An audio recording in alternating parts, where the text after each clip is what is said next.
শুভ সন্ধ্যা। সবাইকে আমন্ত্রণ জানাচ্ছি নটরডেম কালচারাল ক্লাব আয়োজিত করোনাকালীন আমাদের বিশেষ আয়োজন প্রাণের আবাহনে অভয় বাজে হৃদয় মাঝের দ্বিতীয় পর্বে।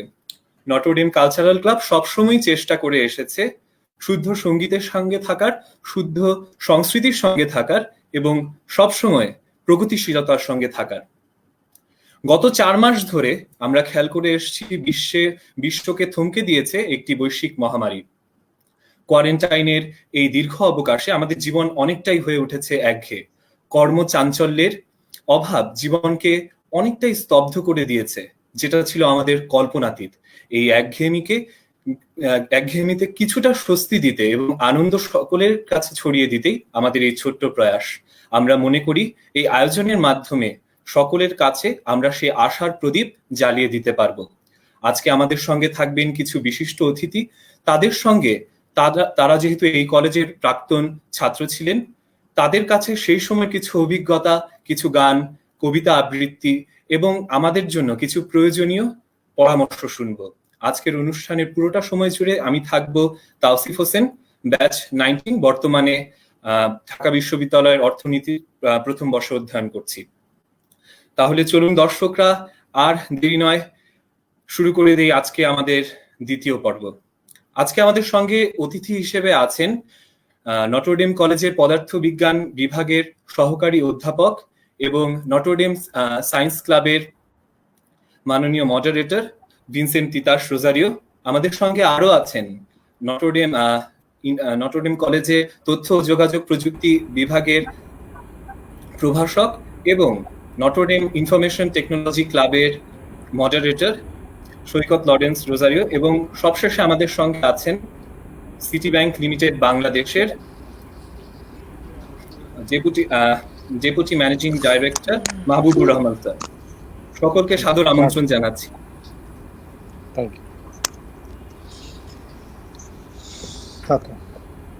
সবার প্রথমেই আমি বলে দিতে চাই, আজকে আমাদের সঙ্গে বিশেষ কিছু অতিথি আছেন। আপনারা চাইলে আপনাদের প্রশ্নগুলো আমাদের কমেন্ট বক্সে করতে পারেন। আমরা সেই, যদি সুন্দর প্রশ্ন হয়, আমরা সেগুলো আমাদের অতিথিদের করতে পারবো। তাহলে আর দেরি করছি না, সবার প্রথমে আমাদের যে ক্লাব রয়েছে, ক্লাবের প্রাক্তন যে প্রেসিডেন্ট ছিলেন রাহিম ভাই, তার একটি গান দিয়ে শুরু করছি।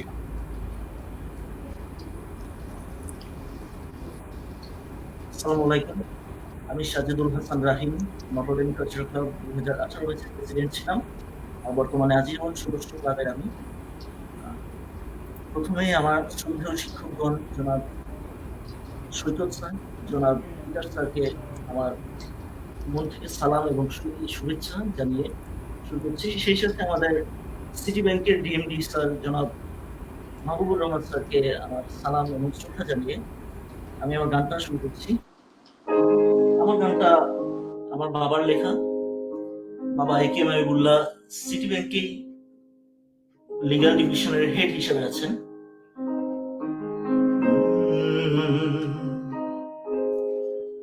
তুমি চাঁদকে বলে দাও আলো ছড়াতে, তুমি রাতকে বলে দাও শেষ না হতে, সারা রাত যেন প্রিয়া থাকে মোর সাথে।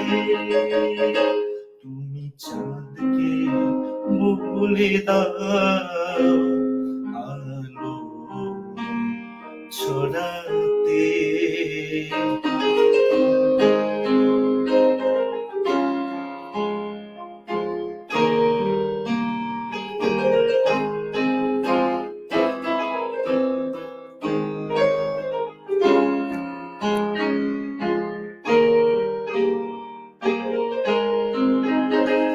আকাশের তারাগুলো মিটি মিটি জ্বলবে, রাতের জোনাকিরা আলো দিয়ে যাবে।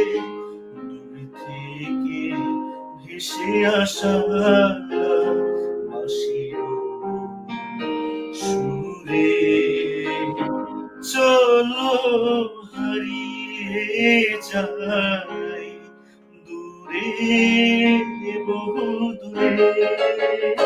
তুমি চাঁদকে ভুলে দাও আলো ছড়াতে।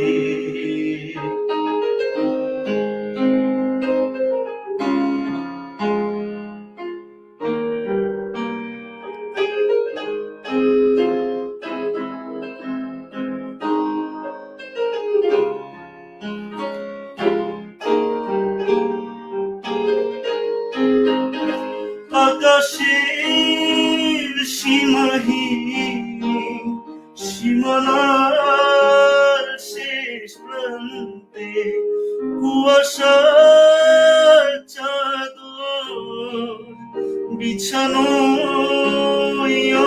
জানতে। সাদা কালো মেঘের হেলায় ছুড়ে ভেসে বেড়াবো দুজনায় এই মধুর রাতে। তুমি চাঁদকে ভুলে দাও আলো ছড়াতে। ও তুমি রাতকে ভুলে দাও শেষ না হতে।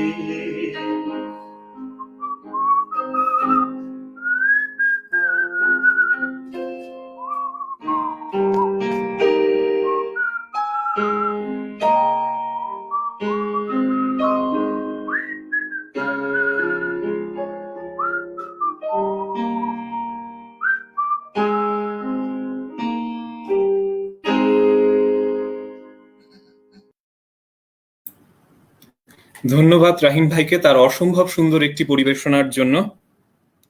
এখন প্রথমেই আমরা চলে যেতে চাই তিতাস স্যারের কাছে। অনেকদিন কলেজে যাওয়া হচ্ছে না, কলেজ এখন একদম শূন্য, ছাত্রহীন স্যার এই জীবনটা কেমন উপভোগ করছেন কোয়ারেন্টাইনের এই সময়টা?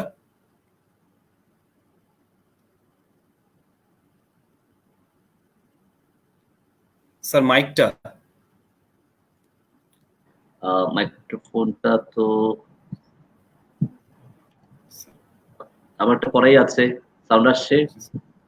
জি স্যার, স্যার আসছে। সাউন্ড আসছে, ঠিক আছে।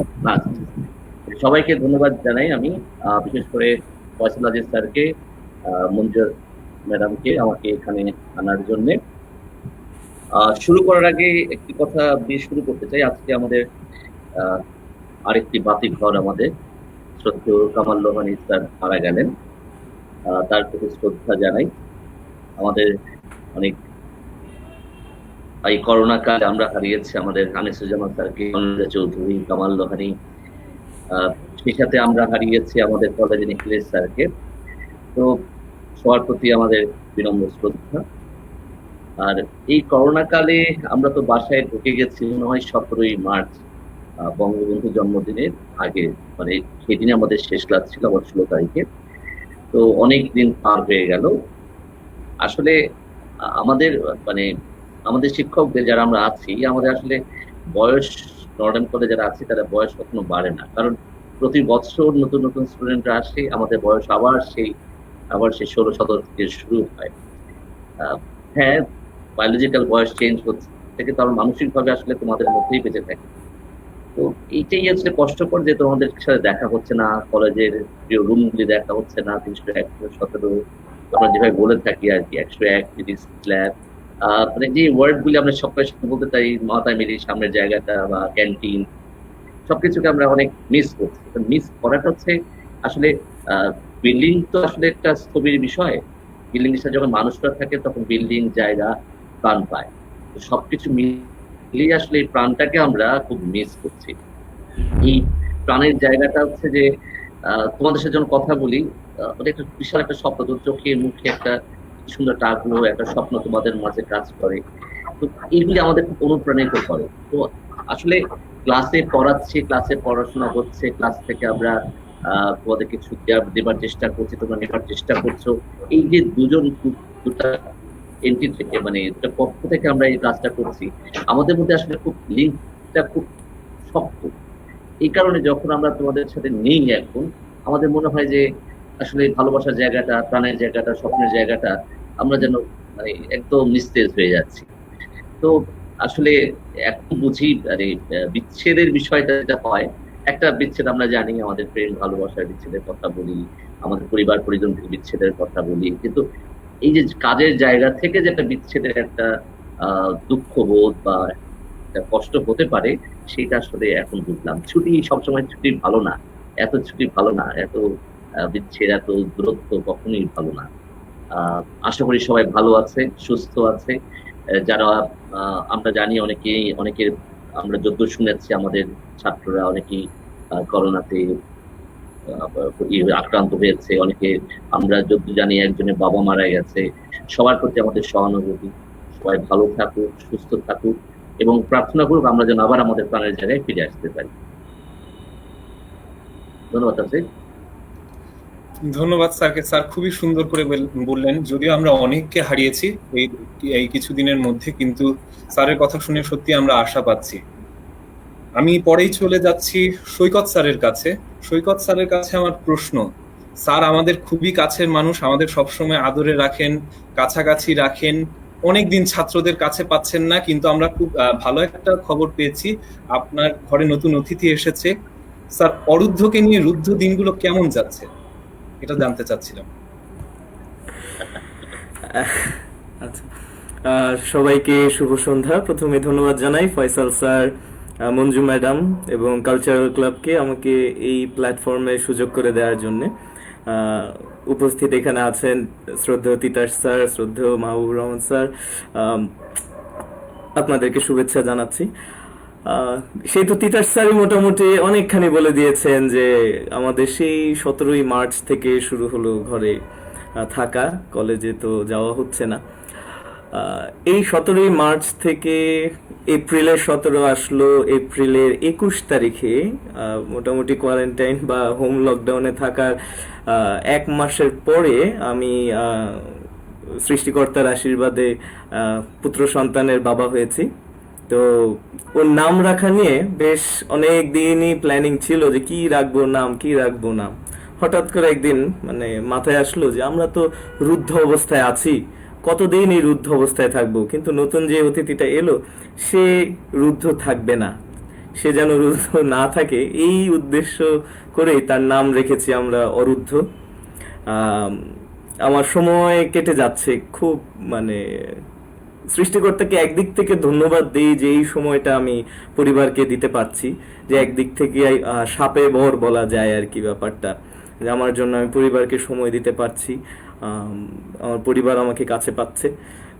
রুদ্ধ অবস্থায় আমি ফেসবুকে পোস্ট করেছি যে রুদ্ধ অবস্থায় অরুদ্ধর ঘুমের সিকোয়েন্স, সে কিভাবে ঘুমায়, সে কি করে না করে, এগুলো ফেসবুকে টুকিটাকি দিচ্ছি, মানুষ দেখছে, কমেন্ট করছে, তো ওভাবেই মানুষের সাথে যোগাযোগ হচ্ছে। আমার দিন কেটে যাচ্ছে। তবে হ্যাঁ, ডেফিনেটলি মিস করছি, প্রচন্ড রকম মিস করছি প্রাণের ক্যাম্পাস, ছাত্রদেরকে মিস করছি, ছাত্রদের সাথে মজা করা মিস করছি, তাদের সাথে কথা বলা, তাদের ওপর রাগ করা, তাদের তাদের সাথে রাগ দেখানো, সব কিছুই মিস করছি আর কি। ক্লাস নেওয়া ডেফিনেটলি মিস করছি। এই তো, থ্যাংক ইউ ধন্যবাদ স্যারকে। খুবই সুন্দর করে বললেন স্যার, ওর নাম রাখার যে ইতিহাস খুবই ভালো লাগলো শুনে। এরকম গল্প কয়টা মানুষই বা পায়। এবার স্যার চলে আসতে চাই মাহবুবুর রহমান স্যারের কাছে।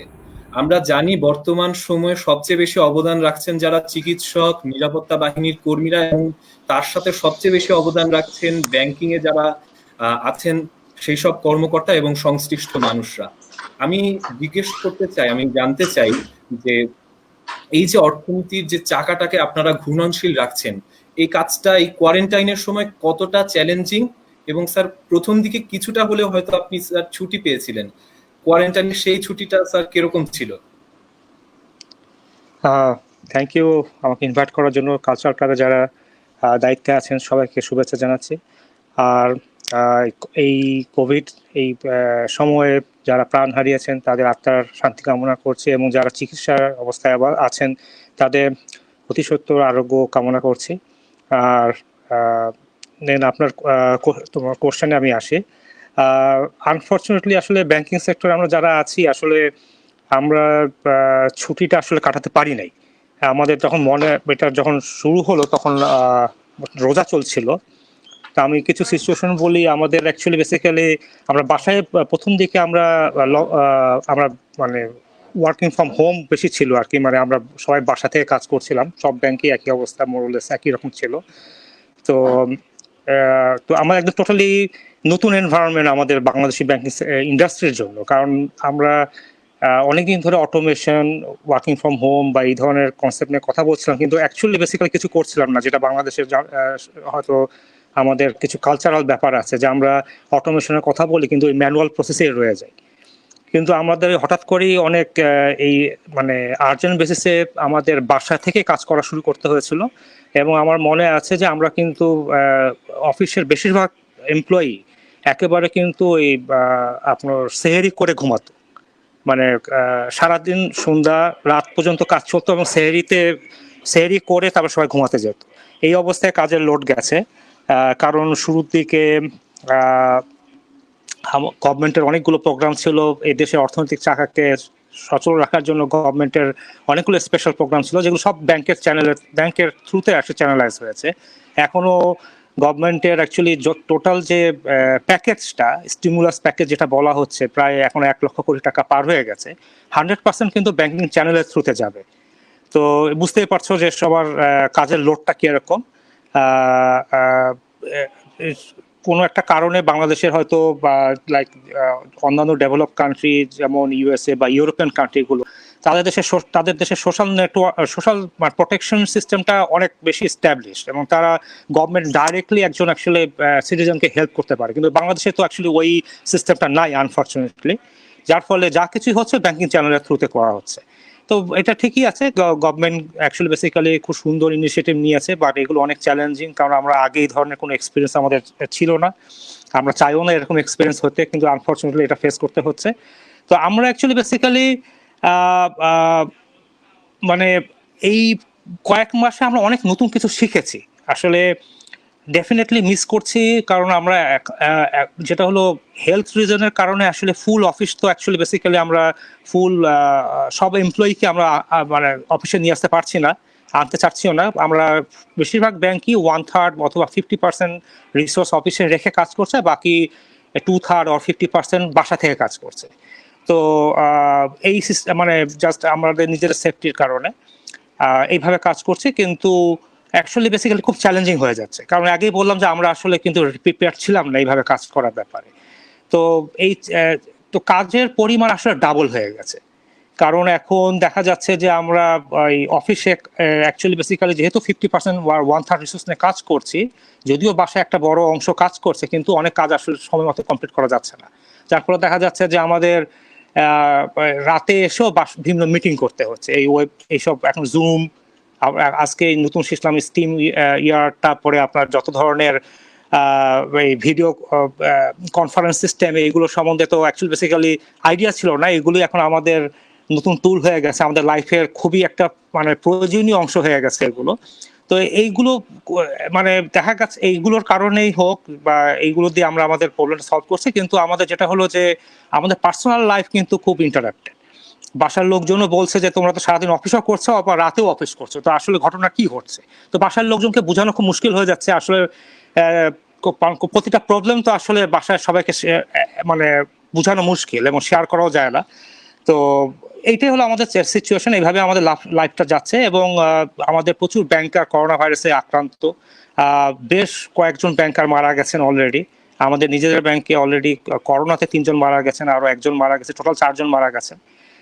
তারপরও অ্যাকচুয়ালি আমাদের কাজ আমরা বন্ধ রাখতে পারছি না। আমাদের জন্য সবাই দোয়া করবেন যেন আমরা সেফ থাকতে পারি, আর এইভাবে আর কি সময়টা চলে যাচ্ছে আমাদের। Thank you. ধন্যবাদ স্যারকে। আমরা বুঝলাম যে কতটা কষ্টের মাঝে দিনগুলো কাটছে। এখন তিতাস স্যারকে অনুরোধ করব, আমাদের যদি একটা কবিতা আবৃত্তি করে শোনান। স্যার অসম্ভব ভালো কবিতা আবৃত্তি করেন, আমরা কলেজের বিভিন্ন অনুষ্ঠানে স্যারকে পেয়ে থাকি। স্যার যদি আমাদের এখন একটা কবিতা আবৃত্তি করে শোনান। ধন্যবাদ আসিফকে। স্যারের কথাটা একটু লিঙ্কটা নিয়ে আমি, সেটা হচ্ছে স্যার বলছিলেন যে কত কষ্ট করছে আসলে আমাদের ডাক্তাররা, আমাদের নার্স, সমাজকর্মীরা যেভাবে কষ্ট করছে সেটা আসলে হ্যাটস অফ টু দেম। আর তারা তাদের এই ত্যাগের জন্যই আমরা আসলে এখন পর্যন্ত ভালো আছি। আমি সবার জন্য একটি কবিতা পড়ছি রবীন্দ্রনাথ ঠাকুরের, জয়ী। রূপহীন বর্ণহীন চিরস্তব্ধ, নাই শব্দ সুর, মহাতৃষ্ণা মরুতলে মেলিয়াছে আসন মৃত্যুর। সে মহানৈশব্দ মাঝে বেজে ওঠে মানবের বাণী, বাঁধা নাহি মানি। আস্ফালিছে লক্ষ লোল ফেন জিহ্বা, নিষ্ঠুর নীলিমা, তরঙ্গ তাণ্ডবে মৃত্যু, কোথা তার নাহি হেরি সীমা। সে রুদ্র সমুদ্র তটে ধ্বনিতেছে মানবের বাণী, বাঁধা নাহি মানি।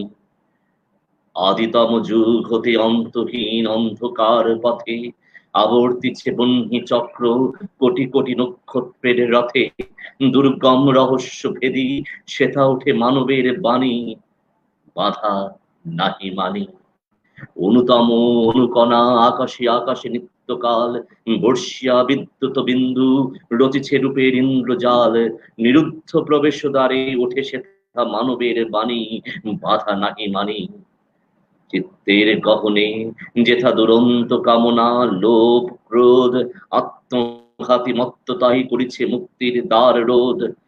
অন্ধতার অন্ধকারে উঠে সেথা মানবের বাণী, বাধা নাহি মানি। ধন্যবাদ রসিক।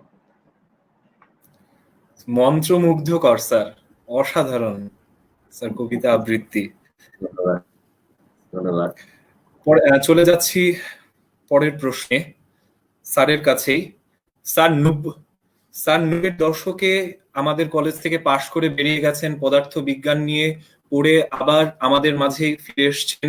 দীর্ঘ একটা পথ আপনি এই কলেজের সাথে কাটিয়েছেন এবং এখন 2020 সাল চলছে। স্যার, আপনার সময় নটরডেম কলেজ আর এখনের সময় নটরডেম কলেজ, পার্থক্যটা কোথায় আর মিলটা কোথায়?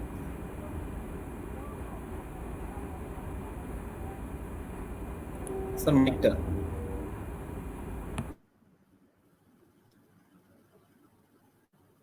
স্যার মাইকটা। আচ্ছা, মানে খুব সুন্দর একটা প্রশ্ন যেটা বলছিলাম যে আমি আর সৈকত এটা নিয়ে বোধহয় সারাদিন রাত, আমরা নটরডেম যারা আছি তারা সবাই সারাদিন রাত বলতে পারবো, কারণ এটাতে আমাদের আসলে কোনো ক্লান্তি নাই এখন পর্যন্ত। আমি আগে মাঝখানে কথাটা বলছি, শুরুটা পরে করি। এখন পর্যন্ত আমরা ক্যান্টিনে গেলে সৈকত কিংবা আমি কিংবা আমাদের যারা বিশ্বজিৎ স্যার আছেন, তারপরে আমাদের শরীফ স্যার আছেন, আনিস দা আছেন, তারপরে ব্রায়ান স্যার আছেন, এরা সবাই আমরা কলেজের একেবারে। এদের মধ্যে সবচেয়ে পুরনো বোধহয় এখন আমাদের মানে শিক্ষক হিসাবে আছেন আমাদের শরীফ স্যার বোধহয় আছেন। তো আসলে আমরা যখন একসাথে বসি, আমরা নটরডেমিয়ান বলছি, কিন্তু আমরা কিন্তু শিক্ষকদের মধ্যে কোনো মানেই করছি না, আমরা নটরডেম যারা ক্যান্টিনে বসি টিচাররা, তখন আমাদের গল্প কিন্তু নটরডেম নিয়েই হয়। স্যার কোন স্যার কিরকম করতো, কোন স্যার কিভাবে কথা বলতো, এখন আমরা কি করি। তো আমাদের শুরুটা ছিল হচ্ছে 1992-তে, আমি 927-115 রোল নাম্বার আমার, গ্রুপ 7-এ ছিলাম। তখন প্রিন্সিপাল ছিলেন শ্রদ্ধেয় ফাদার পিশত, গাইডেন্স ডিরেক্টর অফ গাইডেন্স এখন ফাদার সুশান্ত যেরকম আছেন, তখন আমাদের সময় ছিলেন হচ্ছে টেরেন্স স্যার, টেরেন্স পিনেরু। তো এই কথাটা যখন বললাম, নিশ্চয়ই যারা শুনছে নটরডেমিয়ানদের যদি থাকে ওই সময়কার, তারা সব নড়েচড়ে বসেছে, টেরেন্স স্যারের কথা শুনেই বলে নড়েচড়ে বসেছে, বলছে টেরেন্স স্যারের কথা বলছে। যাই হোক, ওইটা একটু পরে আসি। তো মানে পার্থক্যটা হচ্ছে আমাদের সময়ে ইউনিফর্ম ছিল না, এখন তোমাদের ইউনিফর্ম আছে, এটা বড় পার্থক্য। বিল্ডিং অনেক উঠে, আগে খালি ইয়ে বিল্ডিংটা ছিল, আমাদের সরকারি বিল্ডিংটা ছিল, গাঙ্গুলি ভবন ছিল না, এই পাশে টিম ভবন কিছুই ছিল না, মাঠটা অনেক বড় ছিল। তো ক্যান্টিনটা ছিল বেশ বড়, যেখানে আমাদের টিম ভবন সেখানে লম্বা করে একটা ক্যান্টিন ছিল, আমাদের খুব প্রাণের একটা জায়গা ছিল ক্যান্টিন। আর এটাই চেঞ্জ দিকে বাদ দিকে। আর ইন্টারনাল নটরডেম কলেজ আসলে কোনো চেঞ্জ হয়নি। চেঞ্জ মানে হচ্ছে মানে সিস্টেমগত ভাবে কোনো চেঞ্জ হয়নি, বড় হয়েছে, মানে আস্তে আস্তে আস্তে অনেক বড় হয়েছে, ছাত্র সংখ্যা বেড়েছে, কিন্তু নিয়ম কানুন যাই বলি না কেন খুব বেশি যে চেঞ্জ হয়েছে তা কিন্তু না, আমাদের সেরকমই আছে।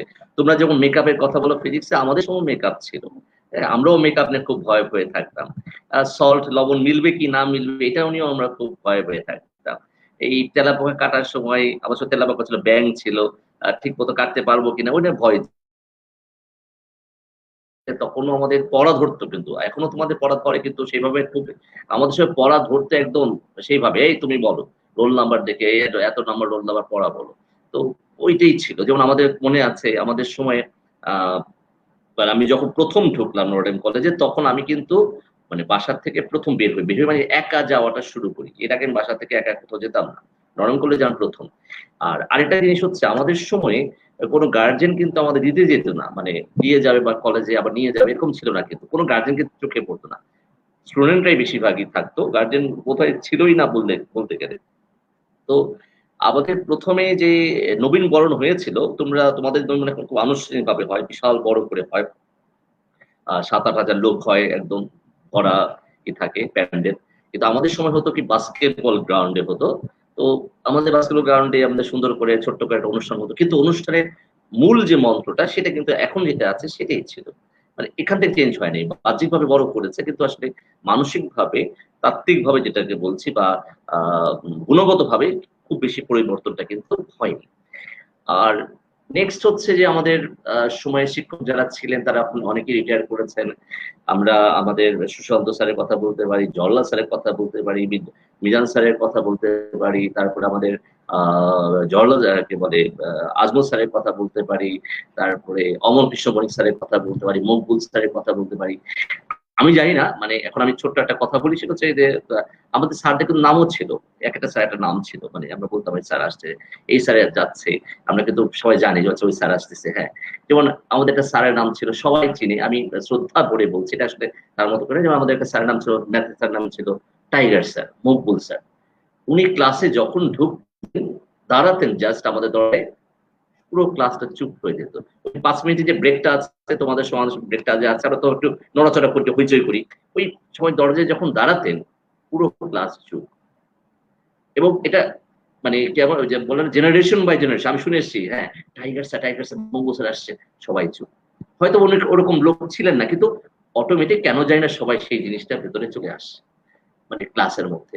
তারপরে অনেক স্যার, যেমন আমাদের স্যাররা যখন চলে যায়, আমি সবসময় চিন্তা করি তার সাথে স্মৃতিগুলি, যে কথা বলার ঢং, কিভাবে কথা বলছে, কিভাবে আমাদের পড়াচ্ছে, এই যে বিষয়গুলি, এগুলি এখন পর্যন্ত আমাদেরকে অনুপ্রাণিত করে। হ্যাঁ, বলতে পারো যে আমরা কি মজা পাই না, মজা না, বিষয়টা হচ্ছে আসলে শ্রদ্ধা। এই শ্রদ্ধা জায়গাটা ভিন্ন, এই জায়গাটা হচ্ছে একেবারে টোটালি ভিন্ন একটা জায়গা।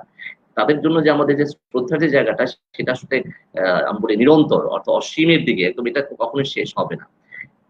তারপরে হচ্ছে আমাদের আহ তখনকার সময়ে ক্যান্টিনের কথা যদি বলি, ক্যান্টিনের ঘর ছিল, একই রকম ভাবে সিঙ্গারার জন্য দৌড়াদৌড়ি ছিল, বিয়ের জন্য চায়ের জন্য দৌড়াদৌড়ি ছিল, দৌড়ে ক্লাসে যাওয়া ছিল, সব আমার জানি মনে হয়, এই জন্য বলেছিলাম প্রথমেই আমি যে তোমাদের যখন দেখি তোমাদের ওই জায়গাটাতে আমরা ফেরত যেতে পারি।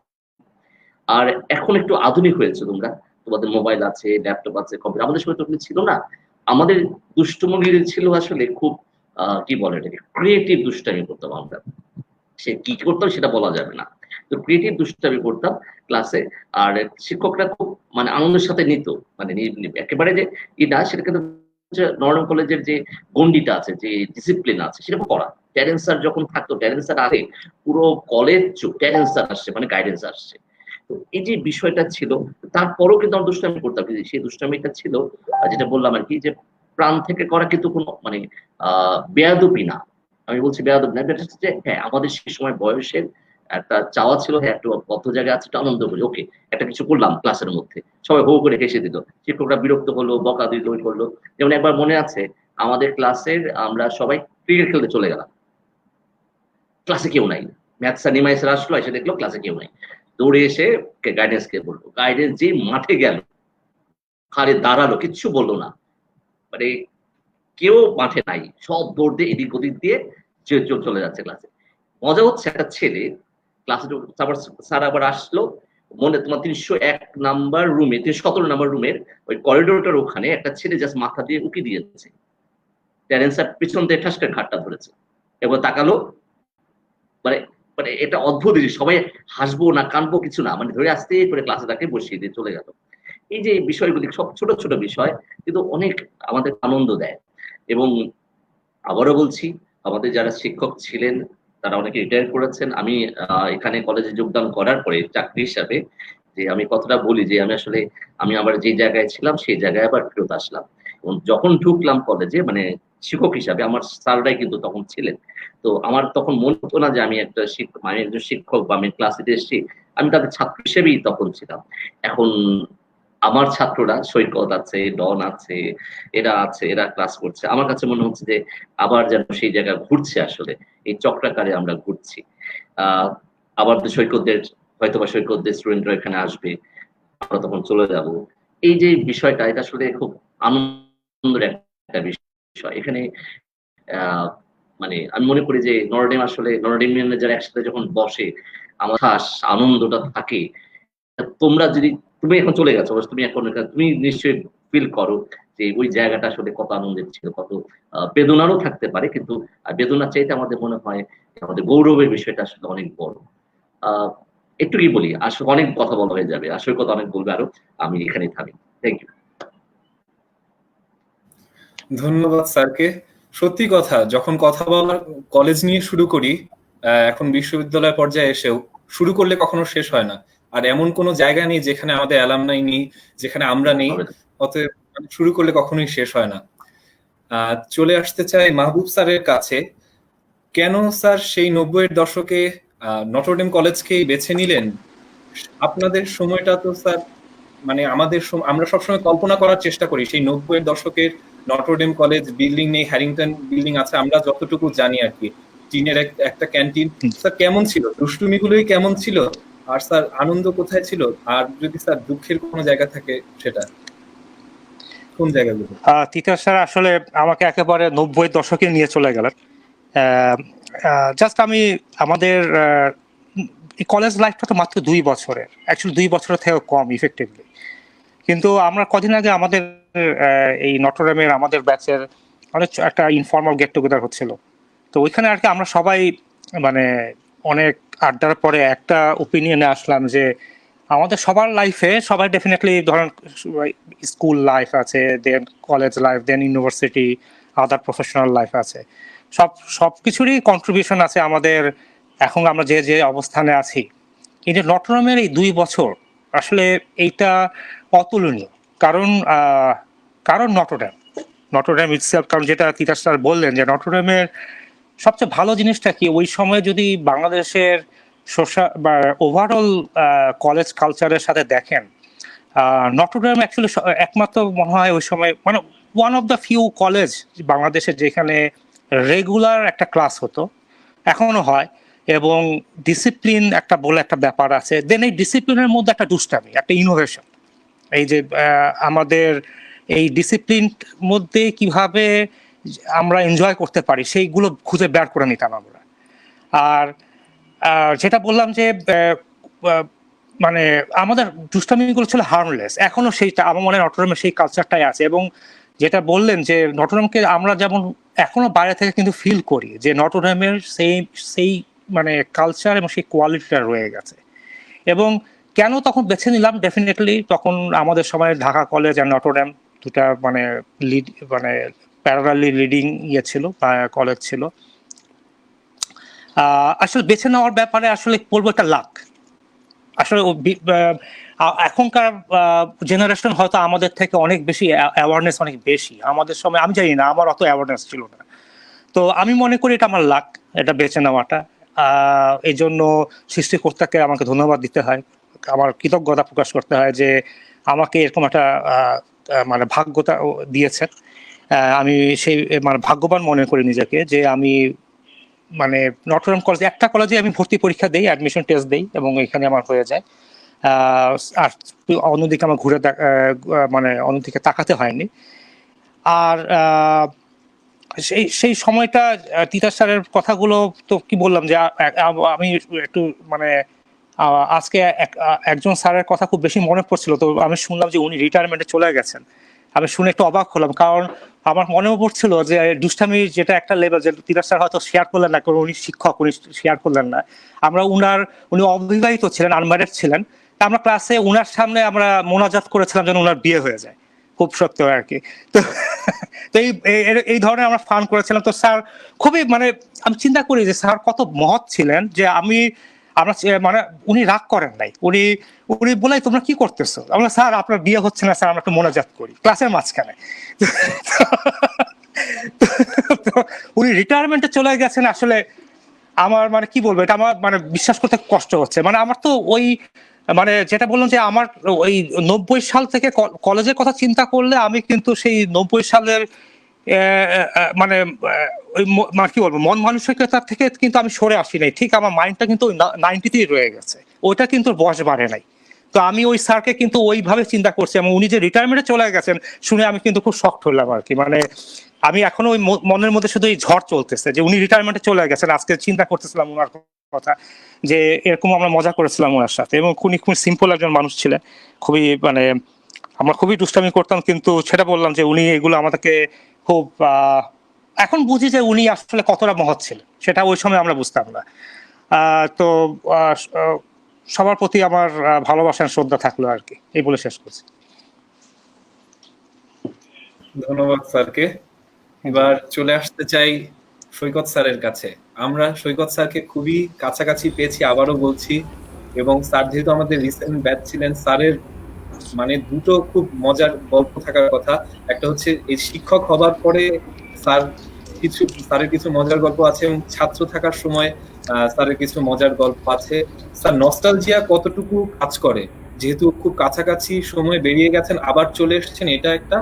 আর নাম্বার 2 হচ্ছে কোনটা বেশি উপভোগ করেন, শিক্ষকতা না ছাত্রত্ব? Thank you Tausif.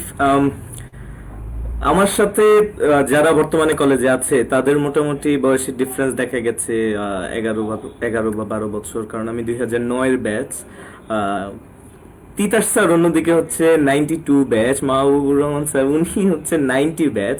তো মজার বিষয়টা যেটা আমি শেয়ার করি স্টুডেন্টদের সাথে, যে দেখো আমার দাদা অর্থাৎ আমার বাবার বাবা, তাদের সাথে আমার যে জেনারেশন গ্যাপ, তোমাদের সাথে আমার ঠিক ততটুকু জেনারেশন গ্যাপ। কারণ এখন এত ফাস্ট মুভিং ওয়ার্ল্ড যে আমার দাদার সাথে আমার চিন্তা ভাবনার যতটুকু ফারাক ছিল বা ফারাক আছে, তোমাদের সাথে আমাদের চিন্তা ভাবনা ঠিক ততখানি ফারাক আছে। তোমরা অনেক চিন্তা ভাবনা করো, অনেক ফাস্ট চিন্তা ভাবনা করতে পারো।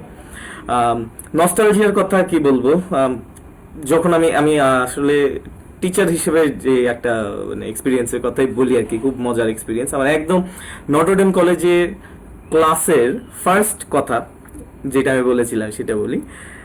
2015, তো ফার্স্ট ক্লাস, সেকেন্ড ইয়ারের সায়েন্স 7। তো ক্লাসে ঢুকেছি, এর আগে আমি নটরডেম কলেজে ক্লাস নিই নাই। তো ইউজুয়ালি যেটা হয় যে প্রথমেই যখন নতুন কোনো টিচার ক্লাসে ঢোকে, তো স্টুডেন্টদের তো একটা নটরডেমিয়ানদের একটা মানে স্পেশাল ওয়েই থাকে যে টিচারকে টেস্ট করে নেওয়া, যে বাজিয়ে দেখি কি অবস্থা, কেমন আসলো। তো আমি ডায়াসে দাঁড়িয়ে আছি, এই তো তোমরা জানো যা হয় আর কি, স্টুডেন্টদের কাছ থেকে গৃহপালিত পশুদের নানান ডাক আমি শুনতে পাচ্ছি। আমি চুপ করে দাঁড়িয়ে আছি, ঘড়ি দেখছি। ঘড়ি দেখার পর 2 মিনিট কয়েক সেকেন্ড হলো, হঠাৎ করে তোমরা এটা এক্সপিরিয়েন্স করে থাকবে যে সবাই চিৎকার করছিল, হঠাৎ করে একবারে সবাই চুপ হয়ে গেল, একদম পিন পতন নীরবতা। তখন আমার নটরডেম কলেজে ফার্স্ট ডায়ালগ এটা, যে একটা সময় আমি ওই বেঞ্চগুলোতে বসে ক্লাস করে এসেছি, আমি জানি তোমাদের দৌড় কতটুকু। এই বলে হচ্ছে কি আমি আমার নটরডেম কলেজে টিচিং শুরু করেছি, যে আমি তো একটা সময় বেঞ্চটাতে ছিলাম, আমি জানি যে ওরা কত দূর যেতে পারে, কতক্ষণ কি করতে পারে। সেই থেকে আজ অবধি আমার স্টুডেন্টদের সাথে যে সম্পর্ক, আমি কখনোই যদি স্টুডেন্টরা ক্লাসে প্রায়শই যেটা হয় যে আমি জিজ্ঞেস করি বুঝতে পেরেছো, জি ভাইয়া বুঝতে পেরেছি, আমার কাছে কোনো রকমই লাগে না, মন খারাপের কোনো জায়গাই থাকে না আমার এখানে, যে আমাকে বলছে যে না ভাইয়া বুঝতে পারি নাই, বা হ্যাঁ ভাইয়া বুঝতে পারছি। তো আমি আবার ওদেরকে বলি যে তোমরা এক কাজ করবে, যে এই ক্লাসে ভাইয়া বলছো ঠিক আছে কোনো অসুবিধা নেই, প্রিন্সিপালের সামনে আবার কখনো ভাইয়া বলে বসো না, তাহলে কিন্তু বিপদে পড়ে যেতে পারো তোমরাই। তা এই হচ্ছে আমার একদম ফার্স্ট এক্সপিরিয়েন্স আর কি। খুব মানে এখনো ফ্রেশ, এই মেমোরিটা খুবই ফ্রেশ। তারপরে আরেকটা বিষয় বলি, সেটা হচ্ছে যে স্টুডেন্টরা অনেক সময় আমাকে জিজ্ঞেস করে যে স্যার আপনার সময় নরডেম কেমন ছিল। তখন আমি বলি যে সেটা তো আসলে আমি এখন বলে বুঝাতে পারবো না তোমাকে, তুমি আশা করি হ্যারি পটার দেখেছো। তো হ্যারি পটার যদি দেখে থাকো তাহলে মনে রাখবে নটরডেম কলেজ হচ্ছে হগওয়ার্টস এর মতো, ঠিক আছে। তো এরপরে ওরা আমাকে আর কিছু বলে না যে আসলে নটরডেম কলেজটা কেমন কি, সো ওদের বোঝা হয়ে যায় যে নটরডেম কলেজ আসলে কি। এই তো ছিল। আরেকটা লাস্টের জন্য কি বলেছিলে তো ওসিম, আমি ভুলে গেছি কথা বলতে বলতে। জিজ্ঞেস করেছিলাম স্যার এই দুইটার মাঝে ছাত্রত্ব এবং আচ্ছা, রাইট শিক্ষকতা রাইট রাইট। কোনটাকে বেশি উপভোগ করেন? যদি বলো যে ছাত্রত্ব স্যার আপনার সময়কার ছাত্রত্ব নাকি এই সময়কার ছাত্রত্ব, আমি ডেফিনেটলি বলবো যে আমার সময়কার ছাত্রত্ব যদি এখনকার আমার সময়কার শিক্ষকতার সাথে তুলনায় আসে, ডেফিনেটলি আমি আমার ছাত্রত্বকে বেছে নেব। কারণ হচ্ছে আমাদের সময় নটরডেম কলেজে ইউনিফর্ম পরা লাগতো না। আমাদের সময় নটরডেম কলেজে চুল কাটা নিয়ে কারো কোনো অ্যাডমিনিস্ট্রেশন আমাদেরকে ওইভাবে বলতো না, কারণ আমি চুল বড় রাখতে পারতাম। কিন্তু এখন টিচার হিসেবে এসে আমি আমার চুল বড় রাখতে পারি না, দাড়ি রাখতে পারি না স্টাইল করে। দ্যাট ইজ ওয়াই আমি ডেফিনেটলি ছাত্রত্বকেই বেছে নেব, আমার সময়কার 2009 এর সময়কার ছাত্রত্বকে বেছে নেব। ধন্যবাদ স্যার, খুব সুন্দর করে বললেন আমাদের সেই সময়ের কাহিনীগুলো। এবার এত নস্টালজিয়া আমরা তাসিফ, শুনতে পেলাম আমরা। জি স্যার। তাসিফ, আমি একটা কথা বলতে চাই, তো সৈকত বললো তো শিক্ষকতা, আমি আর একটা আমার একটা ঘটনার কথা বলি ছোট্ট এক লাইনে। সেটা হচ্ছে একটা গার্জেন এসছেন আমার সাথে, মানে কলেজে আমার টিচার দেখা করতে। তো দরজা খোলার পরে আমাকে দেখে বলল কোনো স্যার কি আছেন? আমি বললাম আমি স্যার। না না না, তোমাকে দিয়ে কাজ হবে না, কোনো স্যার কি আছে, স্যারকে ডাকো, স্যারকে ডাকো, স্যারের সাথে কথা আছে আমার। এতটুকুই বললাম। এটা যখন চাকরি ঢুকেছে বোধ হয় তার 1 বছর পরে এরকম একটা ঘটনা। খুবই মজার ঘটনা ছিল স্যার। এরকম স্যার আমাদের আমাদের প্রচুর হয়েছে। বাসার স্যার ছিলেন আমাদের, বায়োলজির স্যারের সাথেও এরকম হয়েছে। অনেক মজার ছিল আমাদের জীবনগুলো। এখন আমার পরবর্তী নিবেদন, আমাদের এত নস্টালজিয়ার মধ্যে আমরা চলে গেছি সেই সময়টাতে। আমি খুব বেশি দিন আগে বের হয়ে যাইনি, স্যাররা বেরিয়ে গেছেন অনেক আগে। সৈকত স্যার 2009 সালে। এই নস্টালজিয়া নিয়ে একটা গান শুনে আসি আমরা, পুরনো সেই দিনের কথা গাবে আমাদের ক্লাবের রেশাদ।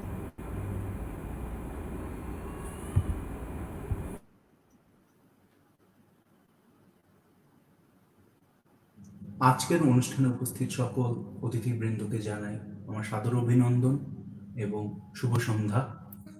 আজকে আমি আপনাদেরকে পরিবেশন করব রবীন্দ্রনাথ ঠাকুর রচিত পুরনো সেই দিনের কথা গানটি এবং এর যে মূল গানটি আছে সেটা সংমিশ্রণে একটি পরিবেশনা। আশা করি আপনাদের সকলের ভালো লাগবে।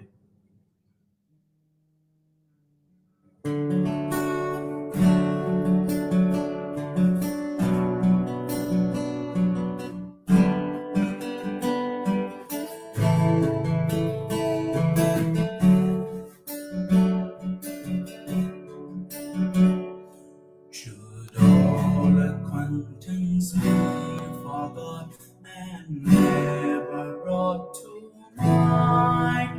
Should all acquaintance be forgot and the days of all lang syne? For all lang syne, my dear, for all lang syne, we'll take a cup of kindness yet for the days of all lang syne. পুরনো সেই দিনের কথা ভুলবি কি রে, আয়ো সেই চোখের দেখা প্রাণের কথা, সে কি বলা যায়? পুরনো সেই দিনের কথা ভুলবি কি রে, আয়ুষ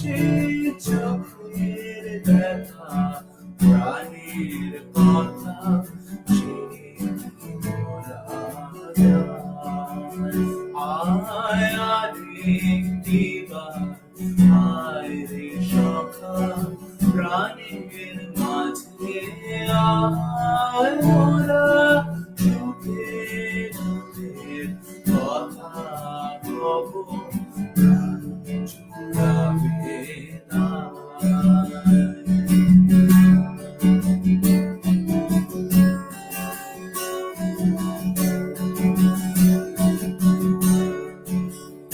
মোরা ভোরের বেলা ফুল তুলেছি, তুলেছি দোলায়,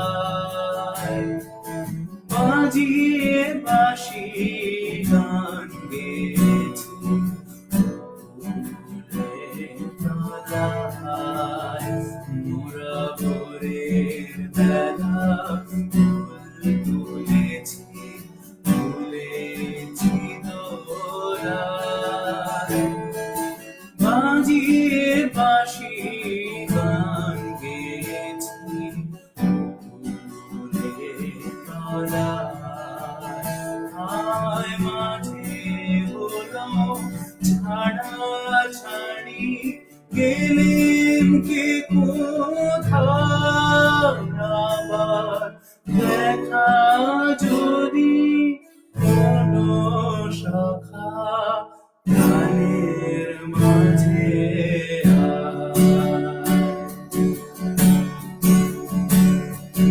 পুরনো সেই দিনের কথা ভুলবি কি রে, আয় সেই চোখের দেখা প্রাণের কথা সে ভোলা যায়। পুরনো সেই দিনের কথা ভুলবি কি রে, আয় সেই চোখের দেখা প্রাণের কথা সে ভোলা যায়। আয় আরেকটিবার, আয় রে সখা প্রাণের মাঝে আয়, মোরা সুখে দুঃখে কথা কব, প্রাণ জুড়াবে না। পুরনো সেই দিনের কথা ভুলবি কি রে, আয় সেই চোখের দেখা প্রাণের কথা বলা যায়।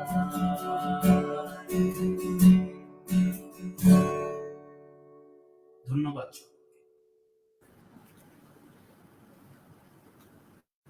ধন্যবাদ রেশাদকে, আমাদের সেই দিনগুলোতে পৌঁছে দিচ্ছিল সে। আমার ক্লাসটা ছিল একদম ফিজিক্স ল্যাবের কাছে, সো আমি আসলে কেন জানি বাস্কেটবল গ্রাউন্ডের দৃশ্যটা শুধু চোখে ভাসছিল। ধন্যবাদ রেশাদকে। এখন আমি চলে আসতে চাই আবার ডিএমডি স্যারের কাছে। স্যারের কাছে খুব ছোট একটি প্রশ্ন, কিন্তু সবার খুবই জানার ইচ্ছা, কি হতে চেয়েছিলেন, কি হয়েছেন?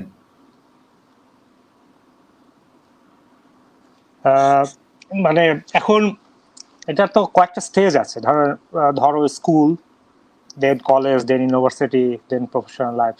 তো স্কুলে থাকতে অ্যাকচুয়ালি বেসিক্যালি আমি কি হতে চেয়েছিলাম আসলে আমার এখন মনে নেই, সত্যি কথা বলতে। মানে ওইটা মনে হয় আমার মানে এটা অন্যরকম লাইফ ছিল।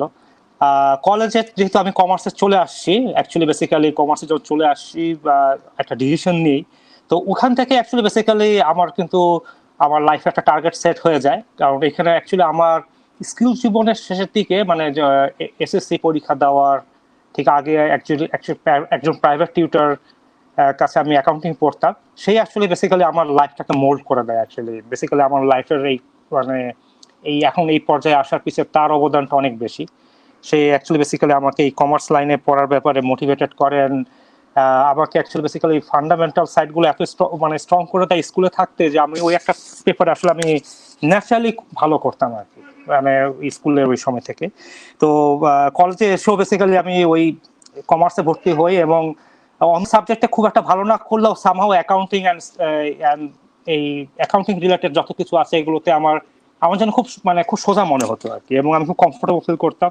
পরেও গ্রাজুয়েশন ট্রাই করেছি, পরে সিএ পড়েছি। তো অ্যাকচুয়ালি বেসিক্যালি কলেজ থেকে আমি এই ব্যাপারে ফোকাস ছিলাম যে আমি সিএ হতে চাই। সিএ করে কি করব সেটার ব্যাপারে বেসিক্যালি আমার কোনো অতটা আইডিয়া করতে পারি না। এখন যেমন ব্যাংকে কাজ করছি, যে ব্যাংকে কাজ করব কিনা নাকি প্র্যাকটিস করব, সিএ ফার্মে কাজ করব, এইগুলোর ব্যাপারে অ্যাকচুয়ালি বেসিক্যালি এত প্ল্যান এভাবে আমি কখনই করি নাই। আমি তো বেসিক্যালি আমার যেটা ফিলোসফি হলো যে আমি নিজেকে ফান্ডামেন্টালি স্ট্রং রাখতে চাই, আমার নলেজটাকে আমি সবসময় আপডেটেড রাখতে চাই,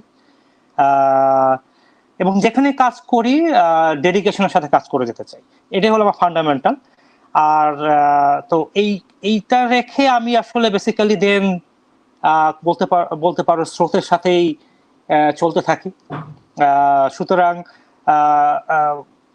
আমার এরকম ঠিক নাই যে স্কুলে থাকতে আমি হতে চাইছিলাম ডাক্তার অথবা ইঞ্জিনিয়ার, হয়ে গেছে অ্যাকাউন্টেন্ট, এরকম আসলে আমার ঠিক এরকম না। স্কুলে থাকতে আসলে বেসিক্যালি আমি এটা নিয়ে একদম চিন্তা করতাম না। অনেকে হয়তো বলে স্কুলে থাকতে আমি ছোটবেলা থেকেই আমি চিন্তা করেছিলাম আমি অমুক হতে চাই বা সায়েন্টিস্ট হতে চাই বা এমন কিছু। প্রবাবলি তারা ডেফিনেটলি হয়তো তারা চিন্তা করেছে, বাট আমি এত সিরিয়াস ছিলাম না। এটাই হলো আমার আর কি। ধন্যবাদ স্যারকে। বিকাশ স্যারের কাছে আমাদের এই প্রশ্নটা আরেকটু অন্যভাবে করা, জীবন যদি আবার স্যার নতুন করে শুরু করতে চাইতেন অথবা শুরু করতে পারতেন, সেই সুযোগটা আপনাকে দিয়ে দেওয়া হতো, আলাদিনের দৈত্য যদি আপনাকে আবার দিত এই সুযোগটা, স্যার কি হতেন? নাকি স্যার যেটা আছেন সেটা একদম ঠিক আছে? এই ব্যাপারে আসলে আমার চিন্তা হয় একটু, আমাদের ছোটবেলায় যখন এমনি স্যার যখন বলছেন, এমনি স্যার বলছিলেন কথাটা, এমনি লাইফ যখন লিখতে হতো তখন আমরা মুখস্থ লিখতাম একেবারে, আমি এটা হতে চাই, ডাক্তার হতে চাই, মানুষকে হেল্প করতে চাই, এরকম একটা কিছু মুখস্থ ছিল বোধহয় আমাদের, সেগুলো লিখে দিতাম। সেটা আসলে আমাদের মনের কথা বোধহয় ছিল না। তবে এখন এই পর্যায়ে যেটা মনে করি, আমার খুব আগ্রহ ছিল, খুব আগ্রহ আছে এখনো পর্যন্ত দুটো জিনিস। একটা হচ্ছে খুব ভালো করে রবীন্দ্রসঙ্গীত গাওয়া, আরেকটা হচ্ছে খুব ভালো অভিনয় করা। মানে আমার এই জিনিসটার প্রতি প্রচন্ড একটা আগ্রহ এখনো আছে, এবং অভিনয় করার চাই আসলে আবৃত্তি করাটাই আসলে মেইন।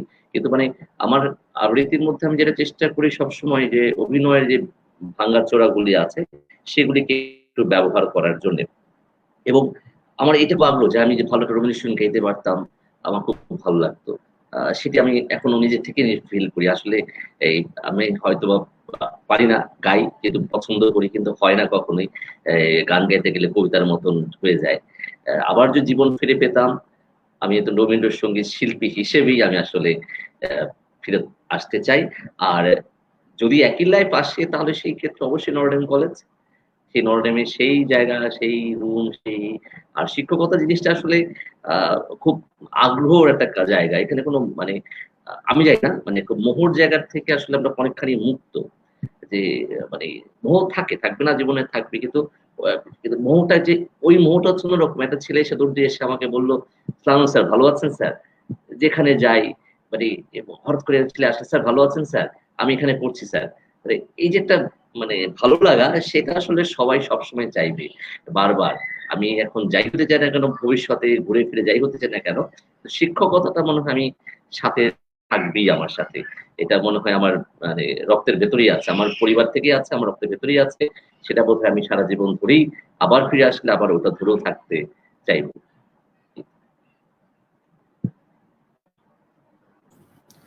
ধন্যবাদ স্যারকে। স্যার খুবই সুন্দর করে বললেন আমাদের। আসলে আমরা যে জীবনটা পেয়েছি আসলে খুব খারাপ না, আমাদের কাছে বেশ ভালোই লাগছে এখন পর্যন্ত। খুব বেশি দূর যেতে পারিনি, তারপর যতটুকু খুব খারাপ নয়। এখন স্যার সৈকত স্যারের কাছেও আমাদের একই প্রশ্ন থাকবে, কিন্তু আরেকটু অন্যভাবে, যে স্যারের প্রচুর ছাত্র আছে এবং স্যারের নতুন অতিথি আছে। সাধারণত যেটা হয় যে নিজেদের আক্ষেপটা সাধারণত ছাত্রদের উপর শিক্ষকরা দিয়ে সাধারণত বলেন যে আমি যেটা হতে পারিনি তুমি সেটা হয়ে দেখিও। স্যার এরকম আপনার কোনো আক্ষেপ আছে কিনা? এবং আপনি কি চান কিনা যে আপনার শিক্ষার্থীরা এরকম হোক ভবিষ্যতে, এবং আপনার স্যার সন্তান? এটা স্যার আমাদের জিজ্ঞাসা ছিল। স্যার মাইকটা। হ্যাঁ, তা আমি এই বিষয়টাকে আসলে একটু অন্যভাবে দেখি আর কি, যে পার্টিকুলারলি আমি একটা জিনিস চাই সবার কাছে, সেটা আমার সন্তান হোক, সেটা আমার শিক্ষার্থীরা হোক, আমার ভাই হোক, বোন হোক, সবার জন্যই একটা জিনিস চাই, যে ভালো মানুষ হবে। এর বাইরে তুমি আর কি হতে চাও, আমি হতে পারিনি, তোমাকে এটা হতেই হবে, এমন আমি কারো কাছ থেকে কোনো ধরনের কোনো এক্সপেকটেশন রাখি না। আমি শুধুমাত্র বলি যে তুমি যা হতে চাও তুমি তাই হও। আমি এটা নিয়ে আমার পার্সোনাল লাইফের একটা ছোট্ট এক্সপিরিয়েন্স শেয়ার করি। সেটা হচ্ছে আমার ছোট ভাই, আপন ছোট ভাই, তো ওর নাম স্রোত। আমরা 3 ভাই বোন আর কি, আমি বড়, মাঝে বোন, তারপর ছোট ভাই সৈকত, শশী, স্রোত। তো স্রোত যখন জন্মগ্রহণ করে তখন আমার বয়স 10 বছর। তো এরপর থেকে ওর বেড়ে ওঠাটা আমি দেখেছি। আমি খেলাধুলা করতাম ছোটবেলাতেই, কিন্তু ও ফিজিক্যালি অতটা আমার মতো অতটা ফিট ছিল না। তো মানে ফিট বলতে হচ্ছে খেলাধুলায় অত পারদর্শী ভাবে ছিল না। তো তখন ও ওর স্কুলে ফুটবল খেলবে, তা আমি মানে দেখলাম যে ও ফুটবল খেলে। তো বললাম যে কি খেলো তুমি? বলে যে আমি ফুটবল খেলতে যাই। তারপরে বললাম যে কোন পজিশনে খেলো? বললো এরকম ডিফেন্ডিং বা মিডফিল্ড কিছু একটা বলেছে।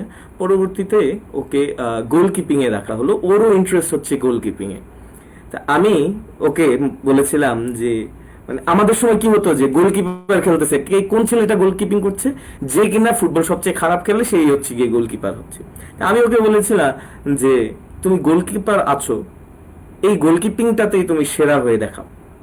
তোমাকে স্ট্রাইকার হতে হবে না, তোমাকে ডিফেন্ডার হতে হবে না, মিডফিল্ডার হতে হবে না, তুমি গোলকিপিং করছো, গোলকিপিংটাই ভালোভাবে করো। তোমার যদি মন চায় তুমি গোলকিপিং করবে, তুমি অবশ্যই গোলকিপিং করবে। তোমার যদি মন চায় তুমি স্ট্রাইকিং এ খেলবে, তাহলে তুমি সেই স্ট্রাইকিং এ খেলার জন্যই প্রিপারেশন নাও। তো এই জন্যই আমি সবাইকেই বলি, স্টুডেন্টদেরকে, যে আমি চাই না তুমি কিছু হও, আমি চাই তুমি যা চাও তুমি তাই হও। ঠিক আছে, এইটুকুই মানে বলি সবসময়। এই অনুপ্রেরণাটাই আমাদের সকলের আসলে খুবই খুবই বেশি দরকার। স্যার যেহেতু আছেন, এবার আমরা আমাদের সবার প্রিয় সৈকত স্যারের কাছ থেকে একটি গান শুনতে চাই। এই কোয়ারেন্টাইনে অর্থাৎ মার্চের 17, তো আমি ঠিক মার্কেট যখন বন্ধ করে দেবে তার আগ দিয়ে ভাবলাম যে এই সময়টাতে আমি কি করব। তো তার আগে আমি নিউ মার্কেট গেলাম, মেলোডিতে গেলাম, মেলোডিতে গিয়ে একটা ইউকুলেলে কিনে নিয়ে আসলাম। তো ভাবলাম এই ছুটিটাতে আমি একটু ইউকুলেলে বাজানো শিখি, দেখি পারি কিনা। তো টুকিটাকি 2-4টা কর্ড শিখেছি। তো ভাবলাম যে ওটা দিয়ে একটা গান করি আর কি। অনুপম রয়ের একটা গান আলো, গানটা চেষ্টা করছি আর কি।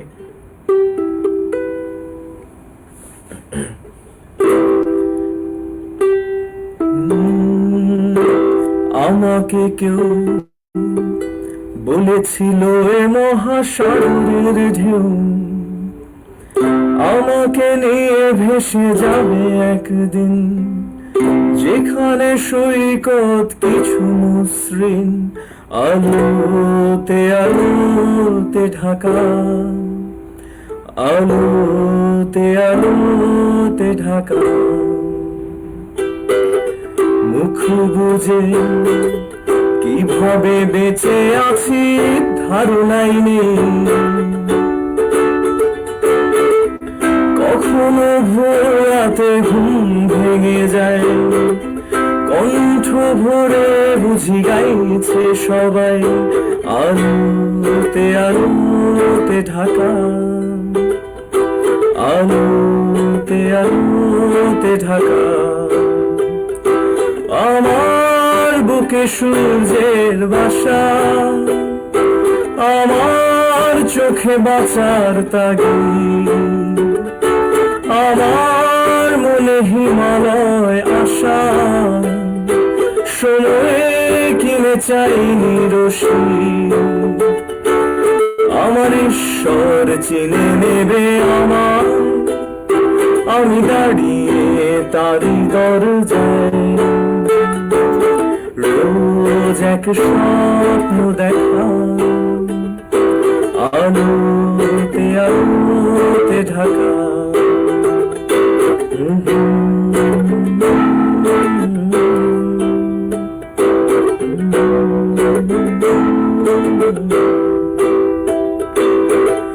নিয়ে চলো এখানে কবে থেকে আছে বলো, শুনেছি সেখানে আকাশের গায়ে না বলা কত কথা ভেসে বেড়ায়। আলোতে আলোতে ঢাকা, আলোতে আলোতে ঢাকা। আরো দূরে আমার চেতনাকে সঙ্গী করে যে তৃণভূমি আজ তুলছে আওয়াজ, সেখানে সোনার রোদে বুনেছে কোলাজ। আলোতে আলোতে ঢাকা, আলোতে আলোতে ঢাকা।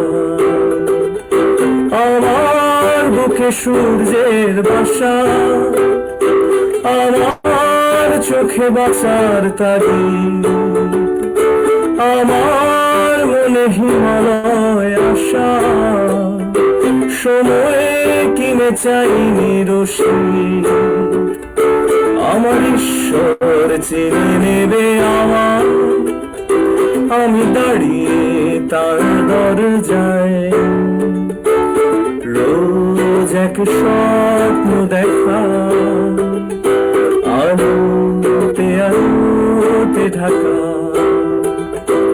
আলোতে আলোতে ঢাকা, আলোতে আলোতে ঢাকা।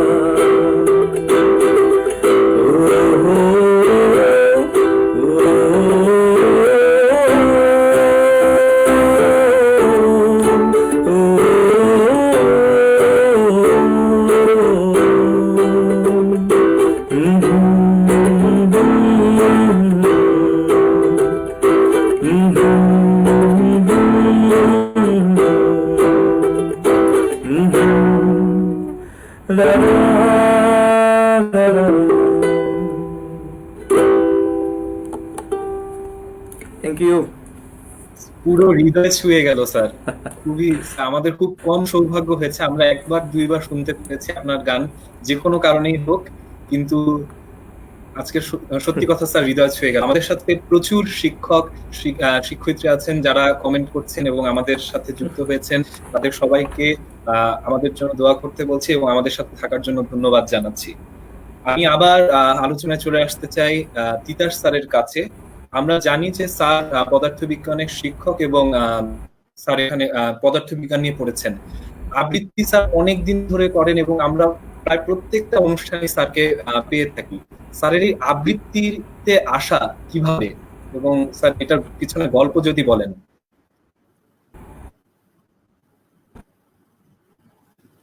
স্যার মাইকটা। পেছনের গল্পটা হচ্ছে আমার বাবা পছন্দ করতেন আবৃত্তি, তো তার কাছে শুনতাম, এটা একটা বিষয় ছিল। আর আমাদের পারিবারিক পরিমণ্ডলটা ছিল আসলে সবাই কেউ না কিছু কেউ কিছু করতোই। কেউ রবীন্দ্রসঙ্গীত গাচ্ছে, কেউ নজরুল সঙ্গীত গাচ্ছে, কেউ গিটার বাজাচ্ছে, কেউ নাচ করছে।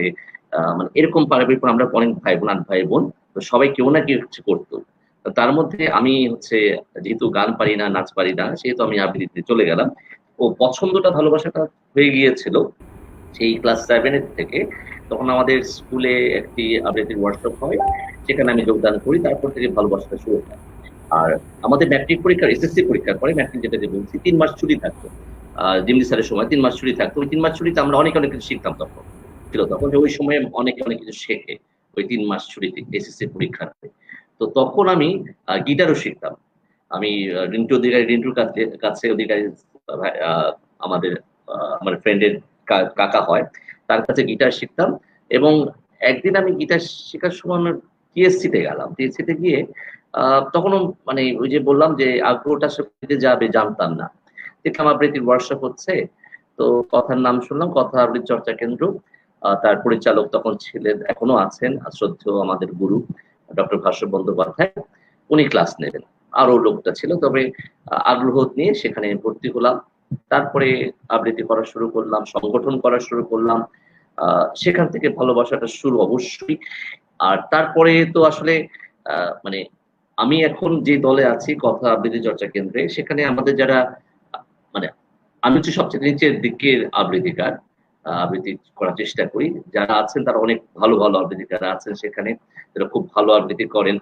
তাদের দেখে আমি এই যে বললাম যে মুগ্ধ হওয়াটা, যে হ্যাঁ এত সুন্দর আবৃত্তি করে আমি কেন পারি না। আমি চেষ্টা করি তাদের মতো করার জন্য।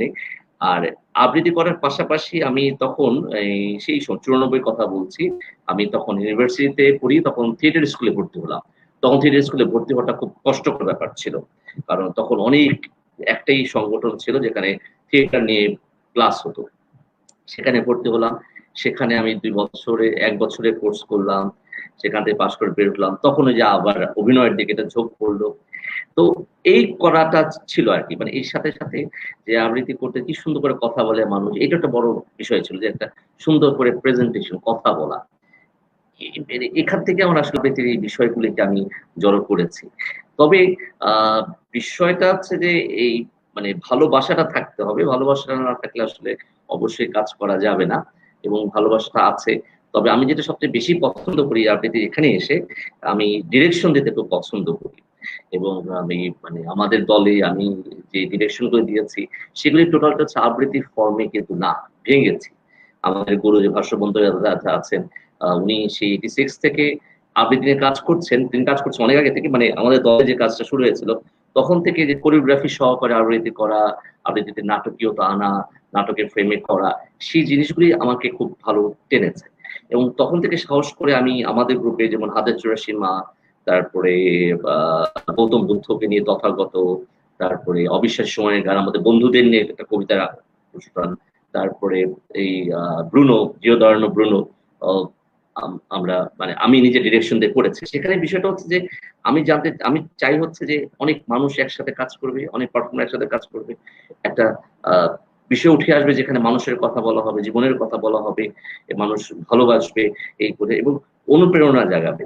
তো এই সকল সবকিছু মিলে আমার যেন মনে হচ্ছে এটা আমার একটা আলাদা প্ল্যাটফর্ম। আমি শিক্ষকতা করে যাচ্ছি, ফিজিক্স পড়াই, সেটা একটা প্ল্যাটফর্ম, সেটা একটা বিষয়, সেটা আমার জীবন জীবিকা সবকিছু মিলে।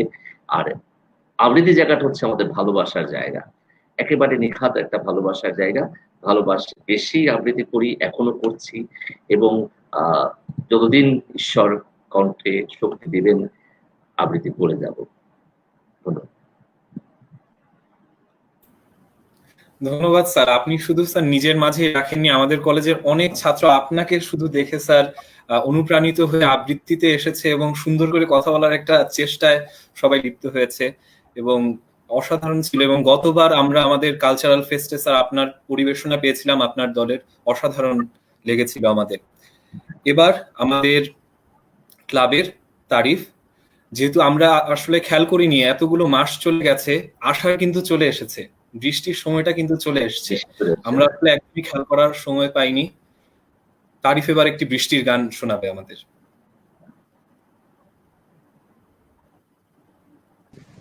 শুভ সন্ধ্যা। নটরডেম কালচারাল ক্লাব আয়োজিত প্রাণের আবাহনে লাইভ অনুষ্ঠানে সমস্ত অতিথি এবং দর্শকবৃন্দকে আমার সালাম জানাচ্ছি। এখন যে গানটি করছি সেটি প্রয়াত সুবীর নন্দী স্যারের একটি গান। গানটির নাম আমি বৃষ্টির কাছ থেকে আঁকতে শিখেছি।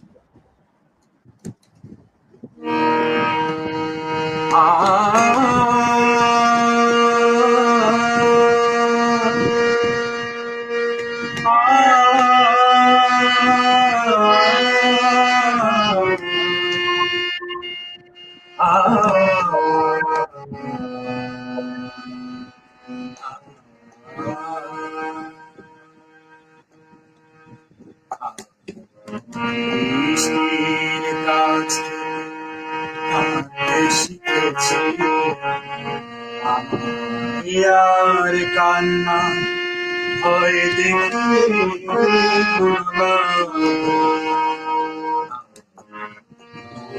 অগ্নির কাছে চলতে শিখেছি ইয়ার জ্বালানো ভয় দেখি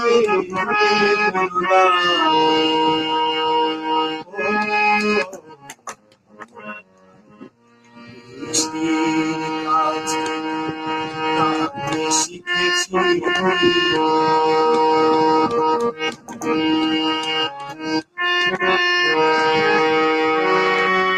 আমি চাই না হতে কারো প্রেমের আচরণ আমি চাই না হতে কারো চোখের কাজল আমি চাই না হতে কারো প্রেমের আচরণ আমি চাই না হতে কারো চোখের কাজল আমি কাছ চলতে শিখেছি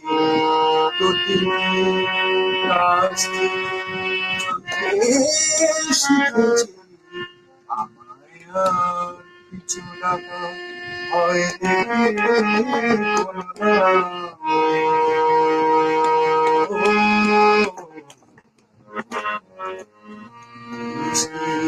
কাছ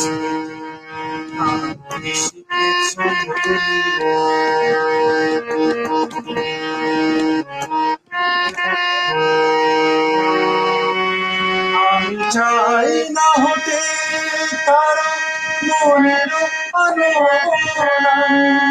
চাই না হতে চাই না হতে তারা মনের চাই না হতে আমি সাগরের কাছ থেকে জানতে শিখেছি সাগরের কাছ থেকে জানতে শিখেছি রসি ভয়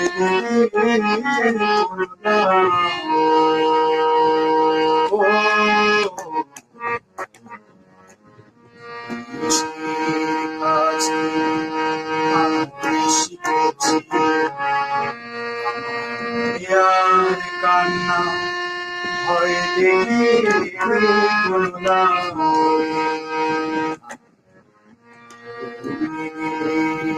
কাছে শিখেছি ইয়ার জ্বালানো ভয়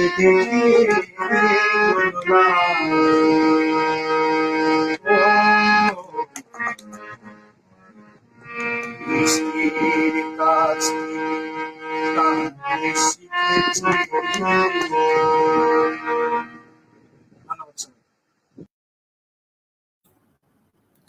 খুব ভালো লাগলো। আশার এসেছে আমরা বুঝতে পারছি বৃষ্টির একটা গান শুনে। এখন এসএলআর স্যারের কাছে আমার প্রশ্ন, সেটা হচ্ছে স্যার আপনি স্যার স্কুল লাইফ থেকে কলেজ লাইফ এবং তারপরে অন্যান্য সময়ে আমরা অনেকেই জানি ভালো বাস্কেটবল খেলতেন এবং তার পাশাপাশি এখন গানটাও চালিয়ে যাচ্ছেন, সে সময়ও করতেন এবং আমাদের ক্লাবের প্রাক্তন সদস্য ছিলেন। আমার প্রশ্ন হচ্ছে স্যার কিভাবে দুইটা পাশাপাশি চালানো যায়? আমাদের সায়েন্সের স্টুডেন্টদের সবসময় একটা বড় এক্সকিউজ থাকে যে ভালো করে পড়াশোনা করলেই বুঝি ভালোভাবে এক্সট্রা কারিকুলার অ্যাক্টিভিটিস গুলো চালিয়ে যাওয়া সম্ভব হয় না। আপনার স্যার এই বিষয়ে মতামতটা কি? আদৌ কি কথাটা সত্যি?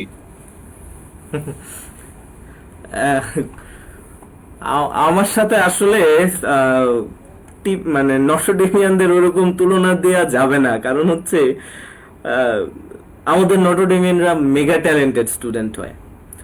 আমি মেগা ওরকমের ধারের কাছেও না। তাদের যে পড়াশোনার যে দক্ষতা ওইটার ধারের কাছে আমি ছিলাম না। আমার রেজাল্ট খুব আহামরি ভালো ছিল না। আমি শুরুতে ওই কি বলে হাজারি ক্লাব বলতে একটা ব্যাপার আছে আমাদের সায়েন্সে, তো তো সেই হাজারি ক্লাবের মেম্বার ছিলাম। পরে গিয়ে আস্তে আস্তে একটুখানি চক্ষু লজ্জায় পড়ে আর কি শেষ পর্যন্ত রেজাল্টে একটুখানি আগায় হাজারি ক্লাব থেকে ওঠে আর কি। তারপর অতটা ভালো স্টুডেন্ট আমি ছিলাম না কখনোই। তারপরেও মানে যতটুকু না হলেই না, ততটুকু ব্যালেন্স ঠিকই ছিল। আমি বাস্কেটবল খেলতে খুবই পছন্দ করি। গানটা ছোটবেলা থেকে চালিয়ে এসেছি। আসলে গানটা আমি ওভাবে চালাইনি, গানটা ছোটবেলা থেকে মূলত বাবা মা একটুখানি ফোর্সের কারণেই মূলত শেখা। তো সেই থেকে পরবর্তীতে চর্চাটা নিজে টুকিটাকি করা আর কি, ওরকম যে খুব ভালো করে শিখেছি তাও না। এটা আসলে সম্পূর্ণ নিজের ইচ্ছার উপর ডিপেন্ড করে। যে ওই যে আমি তোমাকে বলেছি না যে স্টুডেন্টদেরকে বলি তুমি কি করতে চাও, তুমি নিজে যা চাও তুমি তাই করো। তো আমার বিষয়টা হচ্ছে অনেকটা ওই রকমের, যখন পড়াশোনা করতে ইচ্ছা করতো তখন করতাম, যখন খেলতে ইচ্ছা করতো তখন খেলতাম, যখন গান গাইতে ইচ্ছা করতো তখন গান গাইতাম। তো ওরকম করে যে মানে একেবারে মেপে মেপে মেপে মেপে সবকিছু ওটা হতো না। যখন যায় যেটা ভালো লাগতো ওটাই করে নিতাম আর কি। তারপরে দেখলাম যে সৃষ্টিকর্তা আমার লাইফে একটা ব্যালেন্স দিয়ে দিয়েছেন। তো মানে ওভাবেই ব্যালেন্সটা হয়ে গেছে যে যখন যেটা ভালো লেগেছে তখন সেটা করেছি। জাস্ট মনে রাখবে এইটুকু বেসিকটা ঠিক রেখে, ওতেই হবে, ওতেই হয়ে যায়।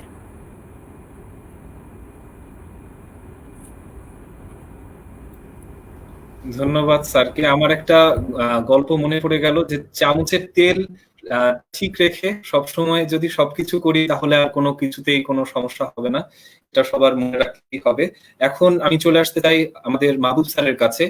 গত কিছু ফেস্টে আমাদের কর্মকাণ্ডের সাথে স্যার যুক্ত ছিলেন এবং বিভিন্ন সময় যখনই আমাদের সাহায্যের দরকার হয় তারা আমাদের হাত বাড়িয়ে দেন। আমার প্রশ্ন হচ্ছে, গত কয়েকটি ফেস্টে স্যার আমাদের সাথে কাজ করবার যে অভিজ্ঞতা সেটা কেমন ছিল? একটা তো মানে আমাদের মানে অর্গানাইজেশনের একটা পলিসি আছে যে আমরা শুধু বিজনেস না, বিজনেসের সাথে আমাদের আমাদের যে মানে আমাদের সারাউন্ডিংস আছে, আমরা অ্যাকচুয়ালি লার্জার স্টেক হোল্ডারের মধ্যে আমরা কাজ করি। সবার মানে সব স্টেক হোল্ডারদের কথা চিন্তা করে অ্যাকচুয়ালি আমরা আগে যেতে চাই। তো আমাদের কর্পোরেট সোশ্যাল রেসপন্সিবিলিটি মানে একটা ভালো অর্গানাইজেশনের, অন্যান্য ভালো অর্গানাইজেশনের মতো আমাদেরও একটা স্ট্র্যাটেজি আছে এবং সেখানে আমরা কয়েকটা ভাগ থাকে। তার মধ্যে এইটা একটা পার্ট যে আমরা কালচারাল সাইডে অ্যাকচুয়ালি কাজ করতে চাই। এবং সিটি ব্যাংক অ্যাকচুয়ালি বেসিক্যালি আমাদের বাংলাদেশে আপনি যদি ব্র্যান্ডগুলোর কথা চিন্তা করেন, এটা আমাদের যে ব্র্যান্ড সোসাইটি আছে বা ব্র্যান্ডের যে যারা নিয়ে ব্র্যান্ডিং নিয়ে যারা কাজ করছে তারা কিন্তু স্বীকার করে যে লোকাল অর্গানাইজেশনের মধ্যে সিটি ব্যাংক নিজের ব্র্যান্ডিংটাকে অ্যাকচুয়ালি স্ট্যাবলিশ করতে পেরেছে। তো এবং এই ব্র্যান্ডিং স্ট্যাবলিশ করার পিছনে কিন্তু এই বলে আমাদের কালচারাল অ্যাক্টিভিটিস কিন্তু একটা খুব ভালো একটা কন্ট্রিবিউশন আমাদের আছে। মানে আমাদের কন্ট্রিবিউশন আমাদের অর্গানাইজেশনে তারাও কন্ট্রিবিউট করছে। আমরা কালচারকে যেমন প্রমোট করছি, কালচারাল সোসাইটিও আমাদেরকে অ্যাকচুয়ালি প্রমোট করছে। ইজ এ কাইন্ড অফ মানে joint venture kind of thing, যে আমরা দুজনের উপকারে কাজে আসছি। তো সেই হিসাবে তো ডেফিনেটলি সিটি নটরডেম কলেজের যে কালচারাল ক্লাব, মানে নটরডেম কলেজের মতোই অ্যাকচুয়ালি বেসিক্যালি এটাও একটা মানে খুবই মানে ক্রমান্বয়ে এটার একটা উন্নতি আমাদের চোখে পড়ছে। তো আমরাও অ্যাকচুয়ালি বেসিক্যালি ইন্টারেস্টেড, খুবই আমরা আরো বেশি মোটিভেটেড ফিল করছি যে এরকম একটা স্ট্রং ক্লাব যার অ্যাকচুয়ালি বেসিক্যালি কন্টিনিউয়াসলি ইমপ্রুভ করা যাচ্ছে, এরকম একটা অর্গানাইজেশনের সাথে কাজ করে অ্যাকচুয়ালি আমরা নিজেরা মানে স্যাটিসফাইড। আর পার্সোনালি তো ডেফিনেটলি নটরডেম কলেজের স্টুডেন্ট হিসেবে একটা তো আমাদের মানে মনের ভিতরে একটা আলাদা জায়গাই আছে নটরডেম কলেজে। তো সেইখান থেকেও তো অ্যাকচুয়ালি ন্যাচারালি মানে নটরডেম কলেজের নামটা শুনলে সাথে সাথেই আমরা মানে আর অন্য কিছু চিন্তা করি না, অর্গানাইজেশনের কথা চিন্তা করি না, তখন এত কিছু যে এত কর্পোরেট সোশ্যাল রেসপন্সিবিলিটি, এত বাজেট, এত খরচ, এসব চিন্তা করি না। কিভাবে আসলে আমরা নটরডেম কলেজের সাথে আমরা মানে জড়িত হতে পারি এবং আমাদের এই আপনাদের প্রচেষ্টাকে আমরা কিছুটা হলেও হেল্প করতে পারি সে ব্যাপারে আমরা সবসময় আগায় যাই। তো এবং লাস্ট প্রোগ্রামে আমার ডাইরেক্টলি অ্যাটেন্ড করেছি, তার আগে আমি শুনেছি। আমাদের মানে ম্যানেজমেন্টের মধ্যে কথা হয়েছে, আমরা খুবই হাইলি স্যাটিসফাইড কাজ করে আপনাদের সাথে। আর বললাম দুই সাইড থেকে, অর্গানাইজেশনাল পয়েন্ট অফ ভিউ থেকেও আমরা খুবই স্যাটিসফাইড। আপনাদের আপনাদের খুব অ্যাসোসিয়েশনটা খুব স্ট্রং, আপনাদের প্রফেশনালি খুব রান করছেন জিনিসটাকে। এবং এটার একটা শুধু নটরডেম কলেজ না, কলেজের বাইরে সারা দেশের আপনাদের একটা বেসিক্যালি আপনাদের পদচারণা আছে এবং ইম্প্যাক্ট আছে। আর নটরডেমের কলেজের স্টুডেন্ট হিসাবে তো এটা আলাদা অনুভূতির ব্যাপার যে আপনাদের এই সাথে মানে আমরা থাকতে পারছি। তো আমরা আশা করি যে এটা সামনে জিনিসটাকে আরো গভীর হবে।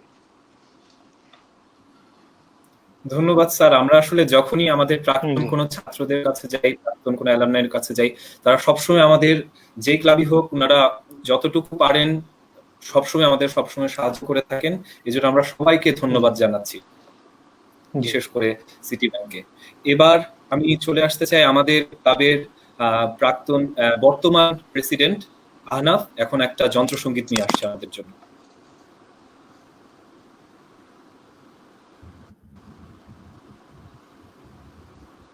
শুভ সন্ধ্যা সবাইকে, আশা করি সবাই ভালো আছেন। আজ আমি একটি ইনস্ট্রুমেন্টাল পরিবেশন করব। ধন্যবাদ নটরডেম কালচারাল ক্লাবকে আমাকে সুযোগটি করে দেওয়ার জন্য।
ধন্যবাদ সবাইকে।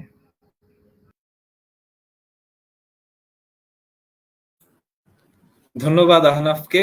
আমরা আমাদের অনুষ্ঠানের প্রায় শেষ পর্যায়ে চলে এসেছি। অনেকদিন ধরে কোয়ারেন্টাইন চলছে। সকলের কাছেই আমার একটা কমন প্রশ্ন, সেটা হচ্ছে এই কোয়ারেন্টাইনের আমরা দেখেছি অনেকেই কাজ না থাকার কারণে আমাদের কর্মচাঞ্চল্য নেই, অনেকে ডিপ্রেশনে পড়ে যাচ্ছে, অনেকে বুঝতে পারছে না সময়টা কিভাবে কাজে লাগাবে। এত অবারিত অবকাশ আসলে আমাদের মাঝে আগে কখনোই মানে আমরা দেখিনি আমাদের এই ছোট জীবনে।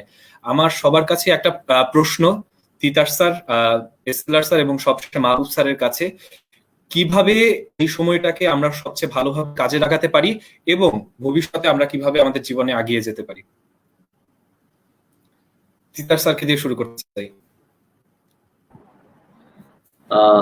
এই সময়টাতে যেটা তোমাদের কাছে আমার অনুরোধ, সেটা হচ্ছে আমাদের মানে এই সময়টাতে আমাদের ইন্টারমিডিয়েট ছাত্রদেরকে অনেক বই পড়তে হয়। তো মানে পড়ার বই, যেগুলো বলি সিলেবাসের বই, কিন্তু এখন যে সময় এসছে তোমরা বাইরের বই, অর্থাৎ আমাদের সিলেবাসের বাইরে যে বইগুলি আছে, বিশেষ করে আমি বলছি বিভিন্ন লেখকদের বই পড়বে, অনেক অনেক বই পড়বে। এবং আমি এটা বিশ্বাস করি যে বই থেকে আমাদের যে ভেতরে যে মূল্যবোধগুলি আছে কিংবা যে মানবিক যে বিষয়গুলি আছে সেগুলো উঠে আসে। এবং আমি নিজে ফিল করি বা মনে করি, আমি যদি ভালো একজন মানুষ হতে চাই, সৈকত যেটা বললো, ভালো মানুষ হও, তারপরে যে যেটা করতে চাও, হ্যাঁ একজন কেউ কিছু হবে, কেউ ডাক্তার হবে, ইঞ্জিনিয়ার হবে, কেউ কবি হবে, কিন্তু ওই যে মানে নিজেকে যদি ভেতর থেকে বুননটা যদি শক্ত করতে চাও, তাহলে অবশ্যই তোমাকে অনেক বই পড়তে হবে। আমি সবাইকে অনুরোধ জানাচ্ছি তোমরা বই পড়বে, এবং এই বই পড়ার কোনো বিকল্প নেই। এখন বই কিনতে পারবেন হয়তো বা, কিন্তু আমাদের এখন ডাউনলোড করে অনেক বই পাওয়া যায়। বিশেষ করে আমি বলি, আমাদের সময় আমরা সুনীল গঙ্গোপাধ্যায়ের বই, শীর্ষেন্দুর বই, সমরেশ মজুমদারের বই, তারপরে রবীন্দ্রনাথ নজরুল আছে, তারপরে হুমায়ুন আহমেদের বই, একাধারে আমরা বইগুলিকে পড়েছিলাম। এবং এই বইগুলি আমি আমি আমি আমার কথাগুলিতে বলছি, যেমন আমি জানি না তোমরা পড়েছো কিনা, তোমরা গর্ভধারিণী না পড়লে, কালবেলা কালপুরুষ না পড়লে, কিংবা শীর্ষেন্দুর পার্থিব না পড়লে, সুনীল গঙ্গোপাধ্যায়ের পূর্ব পশ্চিম না পড়লে, মানে এই বইগুলো হচ্ছে আমার কেন জানি না আমার ভেতরে সবসময় আলোড়ন বা করে এখন পর্যন্ত। তো আমি বইগুলি পড়বে, আমি খুব নামি দামি বইয়ের কথা বলছি না, অনেক এর কথা বলছি না, কিন্তু আমি মনে হয় যে বই পড়লে আমার মনে হয় অনেক দুয়ার খুলে যায়, অনেক রাস্তা খুলে, জানলা খুলে যায়। সেই জানলাটা আমি আরেকটা জানলা খুলে আরেকটা জানলা, এবার জানলার পর জানলা খুলে যাচ্ছে। এটা খুব দরকার। আমি মনে করি এই সময়টা তোমাদের আসলে বই পড়ার একটা বিশাল একটা সময় এসছে, সুযোগ এসছে।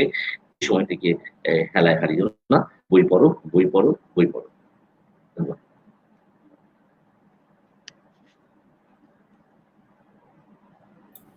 ধন্যবাদ স্যারকে। আমি এখন সৈকত স্যারের কাছে চলে আসতে চাই। এখন সামাজিক যোগাযোগ মাধ্যমে অনেক বেশি মানুষ এখন সামাজিক যোগাযোগ মাধ্যমে সময় কাটাচ্ছে। আপনার কাছে স্যার প্রশ্ন, আপনি তো স্যার তথ্য যোগাযোগ প্রযুক্তির শিক্ষক, স্যার কিভাবে আমরা আসলে সময়টা কাটাতে পারি? কাজটা কি আসলে ঠিক হচ্ছে? কিভাবে কাটানো সবচেয়ে ভালো হয়? আচ্ছা, আমি এই উত্তরটাতে যাব। তার আগে আমি তিতাস স্যার আপনাকে একটু বলি, শুভাশিস স্যার মনে হয় একটা কমেন্ট করেছেন, উনি একটা জিনিস জানতে চাচ্ছেন যে আপনি কিভাবে মাল্টিটাস্কিং করেন। সেই ব্যাপারে যদি স্যার 2 লাইনে একটু বলে দেন স্যার, আমারও জানা দরকার বিষয়টা, আপনি কিভাবে আসলে মাল্টিটাস্কিং করেন, এত কাজ এত কিছু কিভাবে মাথায় নিয়ে যান। স্যার আপনার কাছে একটু জানতে চাচ্ছি স্যার, 2 মিনিট 2 লাইনে বলার পরে তারপরে না হয় আমি বলবো। ঈশ্বর জানেন আসলে মাল্টিটাস্কিং না, আগ্রহটা হচ্ছে মূল কথা। আমি আগ্রহ পোষণ করছি কিনা, এটি হচ্ছে মূল বিষয়। মাল্টিটাস্কিং বিষয় না, আগ্রহটা থাকতে হবে। আগ্রহ থাকলে, চেষ্টা থাকলে করা যায়। আমি মনে করি এটি, আর কোনো ঈশ্বর তো অবশ্যই সৃষ্টিকর্তা আছেন, পরিবেশ আছে, সেটাই বলবো। কিন্তু আমি মনে করি যে আগ্রহ মরে গেলে আসলে লাভ নেই। আগ্রহ সবসময় থাকতে হবে। 3/3 আগ্রহটাকে বাড়াতে হবে, লাইনটাকে চেঞ্জ করতে হবে। আর একটা মনে করি যে মানে ধীরে চলা প্রবাহমান নদীর মতো না, মানে ভাঙাচোরা থাকতে হবে, নাকি বাদ পরিবর্তন করতে হবে। দেখবে যে আস্তে আস্তে এই জিনিসটা আস্তে আস্তে গড়ে উঠবে। কতদূর করতে পারি জানি না, কিন্তু আমার মনে হচ্ছে আমি সবসময় নিজেকে ভাঙতে চাই, সবসময় সব ক্ষেত্রেই ভাঙতে চাই। থ্যাংক ইউ স্যার, কাজে লাগবে আমার। আচ্ছা, ফিরে আসি তৌসিফ তোমার কোয়েশ্চেনে। সোশ্যাল মিডিয়াতে ইনভলভমেন্ট, আমি প্রথমে যেটা বলতে চাই কি যে টেকনোলজিক্যাল সাইড, এটা আমি আমার ক্লাবের সব স্টুডেন্টদেরকে বলি, আমার ক্লাবের সব ছাত্ররা যারা আছে সবাইকে সবসময় বলি, যে কোনো জায়গায় টেকনোলজিক্যাল কোনো একটা স্পিচ আমাকে দিতে বলে বা কিছু একটা কথা বলতে বলে, আমি একটা কথা সবসময় বলি রিগার্ডিং টেকনোলজি, যে use it, don't get use to it. আমার কথা হচ্ছে, social media as a technological term তুমি ইউজ করো, কিন্তু এটাতে ইউজ টু হয়ে পড়ো না। কারণ দেখা যায় যে এই বিজ্ঞান বলে না, যে একটা কথা আছে, বিজ্ঞান মানুষকে দিয়েছে বেগ, কেড়ে নিয়েছে আবেগ। ওই আবেগের জায়গাগুলো সোশ্যাল মিডিয়াতে সম্পূর্ণরূপে ঠাঁই না দিয়ে যতটুকু জায়গা আমি আমার পরিবারের মানুষজনের মধ্যে করে নিতে পারি ওই আবেগগুলোর জন্য, ততটুকু করে নিয়ে তারপরে না হয় বাকিটুকু দিয়ে আমি সোশ্যাল মিডিয়াতে আবেগ দেখাবো, কিংবা মানে কানেক্টেড থাকবো মানুষের সাথে। কিন্তু তার আগে নিজের সারাউন্ডিংসটা ঠিক রেখে তারপরে এই সোশ্যাল মিডিয়াকে আমরা প্রায়োরিটি দিই। আমি সবসময় এটাই বলি স্টুডেন্টদেরকে যে নিজের পরিবারটাকে ঠিক রাখো আগে, তারপরে না হয় সোশ্যাল মিডিয়াতে অনেক কিছু করা যাবে। তুমি সোশ্যাল মিডিয়াতে দেখাচ্ছ যে তুমি অনেক কিছু করছো, কিন্তু আসলে তোমার দৈনন্দিন লাইফে সেই জিনিসটার ছোঁয়া খুব কম। দেখাচ্ছ যে তুমি খুব সুখে আছো, খুব খারাপ আছো, মানে অথবা খুব খারাপ আছো, দেখাচ্ছ সোশ্যাল মিডিয়াতে খুব খারাপ, কিন্তু হয়তো বা দৈনন্দিন জীবনে তোমার পরিস্থিতি অতটা খারাপ নয়। দেখাচ্ছ খুব ভালো আছো, কিন্তু হয়তো বা দৈনন্দিন জীবনে তোমার পরিস্থিতি অতটা ভালো নয়। তো আমি এই জন্যই বলবো ইনভলভমেন্ট ততটুকুনি রাখো যতটুকু তোমার আহ, পারিবারিক সম্পর্ক, একেবারে ফার্স্ট প্লেসে যে সম্পর্কগুলো আসে সেগুলোকে যেন হ্যাম্পার না করে। ঠিক আছে? জি স্যার, ধন্যবাদ গুরুত্বপূর্ণ পরামর্শের জন্য। সবশেষে মাহবুব স্যারের কাছে আমাদের একই প্রশ্ন, যে আমরা এই সময়টা কিভাবে কাটাবো এবং আমাদের ক্যারিয়ারটাকে আমরা কিভাবে স্যার সামনের দিকে এগিয়ে নিয়ে যেতে পারি? আচ্ছা। খুব ছোট করে যদি স্যার বলতেন। জি, একটু আরেকটু প্রসঙ্গে আসলে না বললে নয়, কারণ এরকম সুযোগ পাবো কিনা আমি জানি না। সেটা হলো, যেহেতু আমি অ্যাকাউন্টেন্ট, আমি আসলে বেসিক্যালি আমি একজন শিক্ষকের কথা নাম বলতে ভুলে গেছি, সেটা হলো শীতল স্যার। শীতল স্যার মানে উনি নিশ্চয় রিটায়ারমেন্টে চলে গেছেন। উনি আরেকজন খুব খুব মানে কি বলবো, টেরেন্স পিনোরের মতোই আরেকজন স্যার ছিলেন, যিনি ক্লাসে ঢোকার আগে সবাই চুপ হয়ে যেত। তো উনার কথা আমার খুব মনে পড়ছে। তো ওনার কাছে প্রশংসা পাওয়া খুবই কষ্টের ব্যাপার ছিল, কারণ ডেফিনেটলি খুবই মানে গুরু গম্ভীর একজন মানুষ। তো উনার একবার শুধু আমার ইন্টারমিডিয়েট এক্সামের আগে উনি একটা বড় অ্যাসাইনমেন্ট দিয়েছিলেন। সেই অ্যাসাইনমেন্টটা আমি আসলে, আমার মনে আছে, আমি খুবই সিনসিয়ারলি করি। আমার মনে লাইফে কোনো অ্যাসাইনমেন্ট আমি এত সিনসিয়ারলি করিনি। এবং উনি অ্যাসাইনমেন্টটা দেখে শুধু বলেছিলেন ভালো হয়েছে। এই ভালো হয়েছে এই কথাটা আসলে আমার এখনো মনে আছে। মানে এটা আমার মানে ঠিক মানে আমার ব্রেনে বলেন, হৃদয়ে বলেন, এখনো গেঁথে আছে। প্রবলি এটা আমার একটা শক্তি হিসেবে কাজ করেছে পরে। আর এখন আসল প্রসঙ্গে আসি। সেটা হলো যে অলরেডি তিতাস স্যার এবং শেখর স্যার বলে দিয়েছেন বেসিক্যালি সোশ্যাল মিডিয়াতে অ্যাকচুয়ালি বেসিক্যালি সময়টা খুবই লিমিটেড ভাবে, এই সময় দেওয়া খুবই লিমিটেড ভাবে দেওয়া উচিত। কারণ অফুরন্ত সময় সবার মনে হয়, প্রথম হলো এটা একটা ট্র্যাপ। প্রথমে মনে হবে যে আমার কাছে অনেক সময় আছে, সারাদিন কি করব। এইটাই হলো সবচেয়ে বড় ট্র্যাপ। আসলে সময় মানুষের জীবনে খুব কম, এটাই সবচেয়ে মূল্যবান জিনিস মানুষের জীবনে। এবং যেটা তিতাস স্যার বললেন, যে আমাদের জীবনে যদি জানালা একটার পর একটা খুলতে হয়, তাহলে বই ছাড়া আর কোনো অল্টারনেটিভ নেই। সেটা হয়তো ইন্টারনেটেও পড়া যেতে পারে, কিন্তু সামহাও ইন্টারনেটে আমি দেখেছি, আমার পার্সোনালি যেটা আমার এক্সপিরিয়েন্স, ইন্টারনেটে অনেকক্ষণ পড়লে সামহাও কেন জানি এটা ব্রেন আরো একটা পর্যায়ে যেন ব্রেন কাজ করে না। এখনো পেপার বেস বুক কিন্তু বেসিক্যালি অনেক বেটার মনে হয় আমার কাছে। এটা একটা। আরেকটা হলো যে যেটা হলো যে ফিজিক্যাল ফিটনেস, এটা আরেকটা কিন্তু ইম্পর্টেন্ট জিনিস। এখন কিন্তু এই করোনা ভাইরাসে কিন্তু এই জিনিসটা চলে আসছে, কিন্তু যে যাদের ফিজিক্যাল ফিটনেসের কোনো একটা ঘাটতি আছে তারা কিন্তু বেশি অ্যাফেক্টেড হচ্ছে।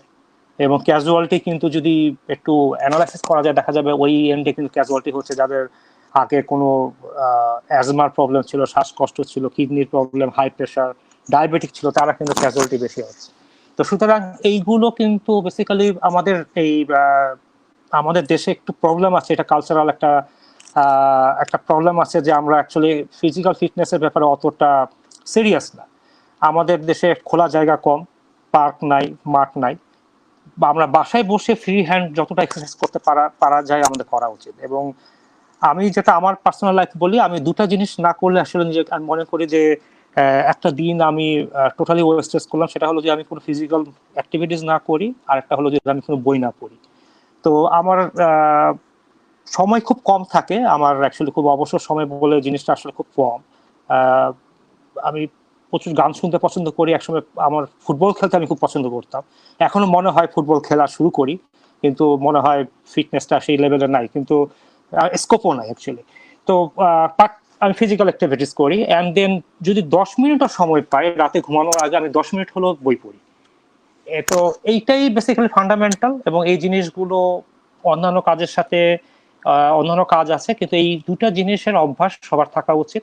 আর প্লিজ, আমাদের যেটা হলো, আমাদেরও জেনারেশনের দেখেছি, আমাদের বয়সের লোকও ফেসবুক বা সোশ্যাল মিডিয়াতে প্রচুর সময় কাটাচ্ছে। ওই যেটা হলো যে একটা ভুল ধারণা যে আমাদের অনেক সময় আছে, এত সময় কি করব, বসে আছি। আসলে আমাদের লাইফে কিন্তু সময় খুব কম, এবং এই একটাই লাইফ। অ্যাকচুয়ালি যেটা কোশ্চেন ছিল যে সেকেন্ড টাইম যদি আমি আবার আসি তাহলে কি হবে, সেটা তো সেকেন্ড টাইম এখন আসার স্কোপ আছে কিনা আমি জানি না। তো লাইফ একটাই, এবং সময় খুব তাড়াতাড়ি শেষ হয়ে যায়।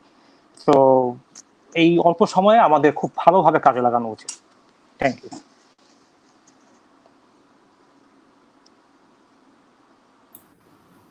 সকলকে অনেক অনেক ধন্যবাদ। Mahbub sir, Titas sir, Saikat sir. Sir, আপনারা হয়তো অনেক ব্যস্ততার মাঝে আমাদের এতটুকু সময় দিয়েছেন, আমরা কৃতজ্ঞ।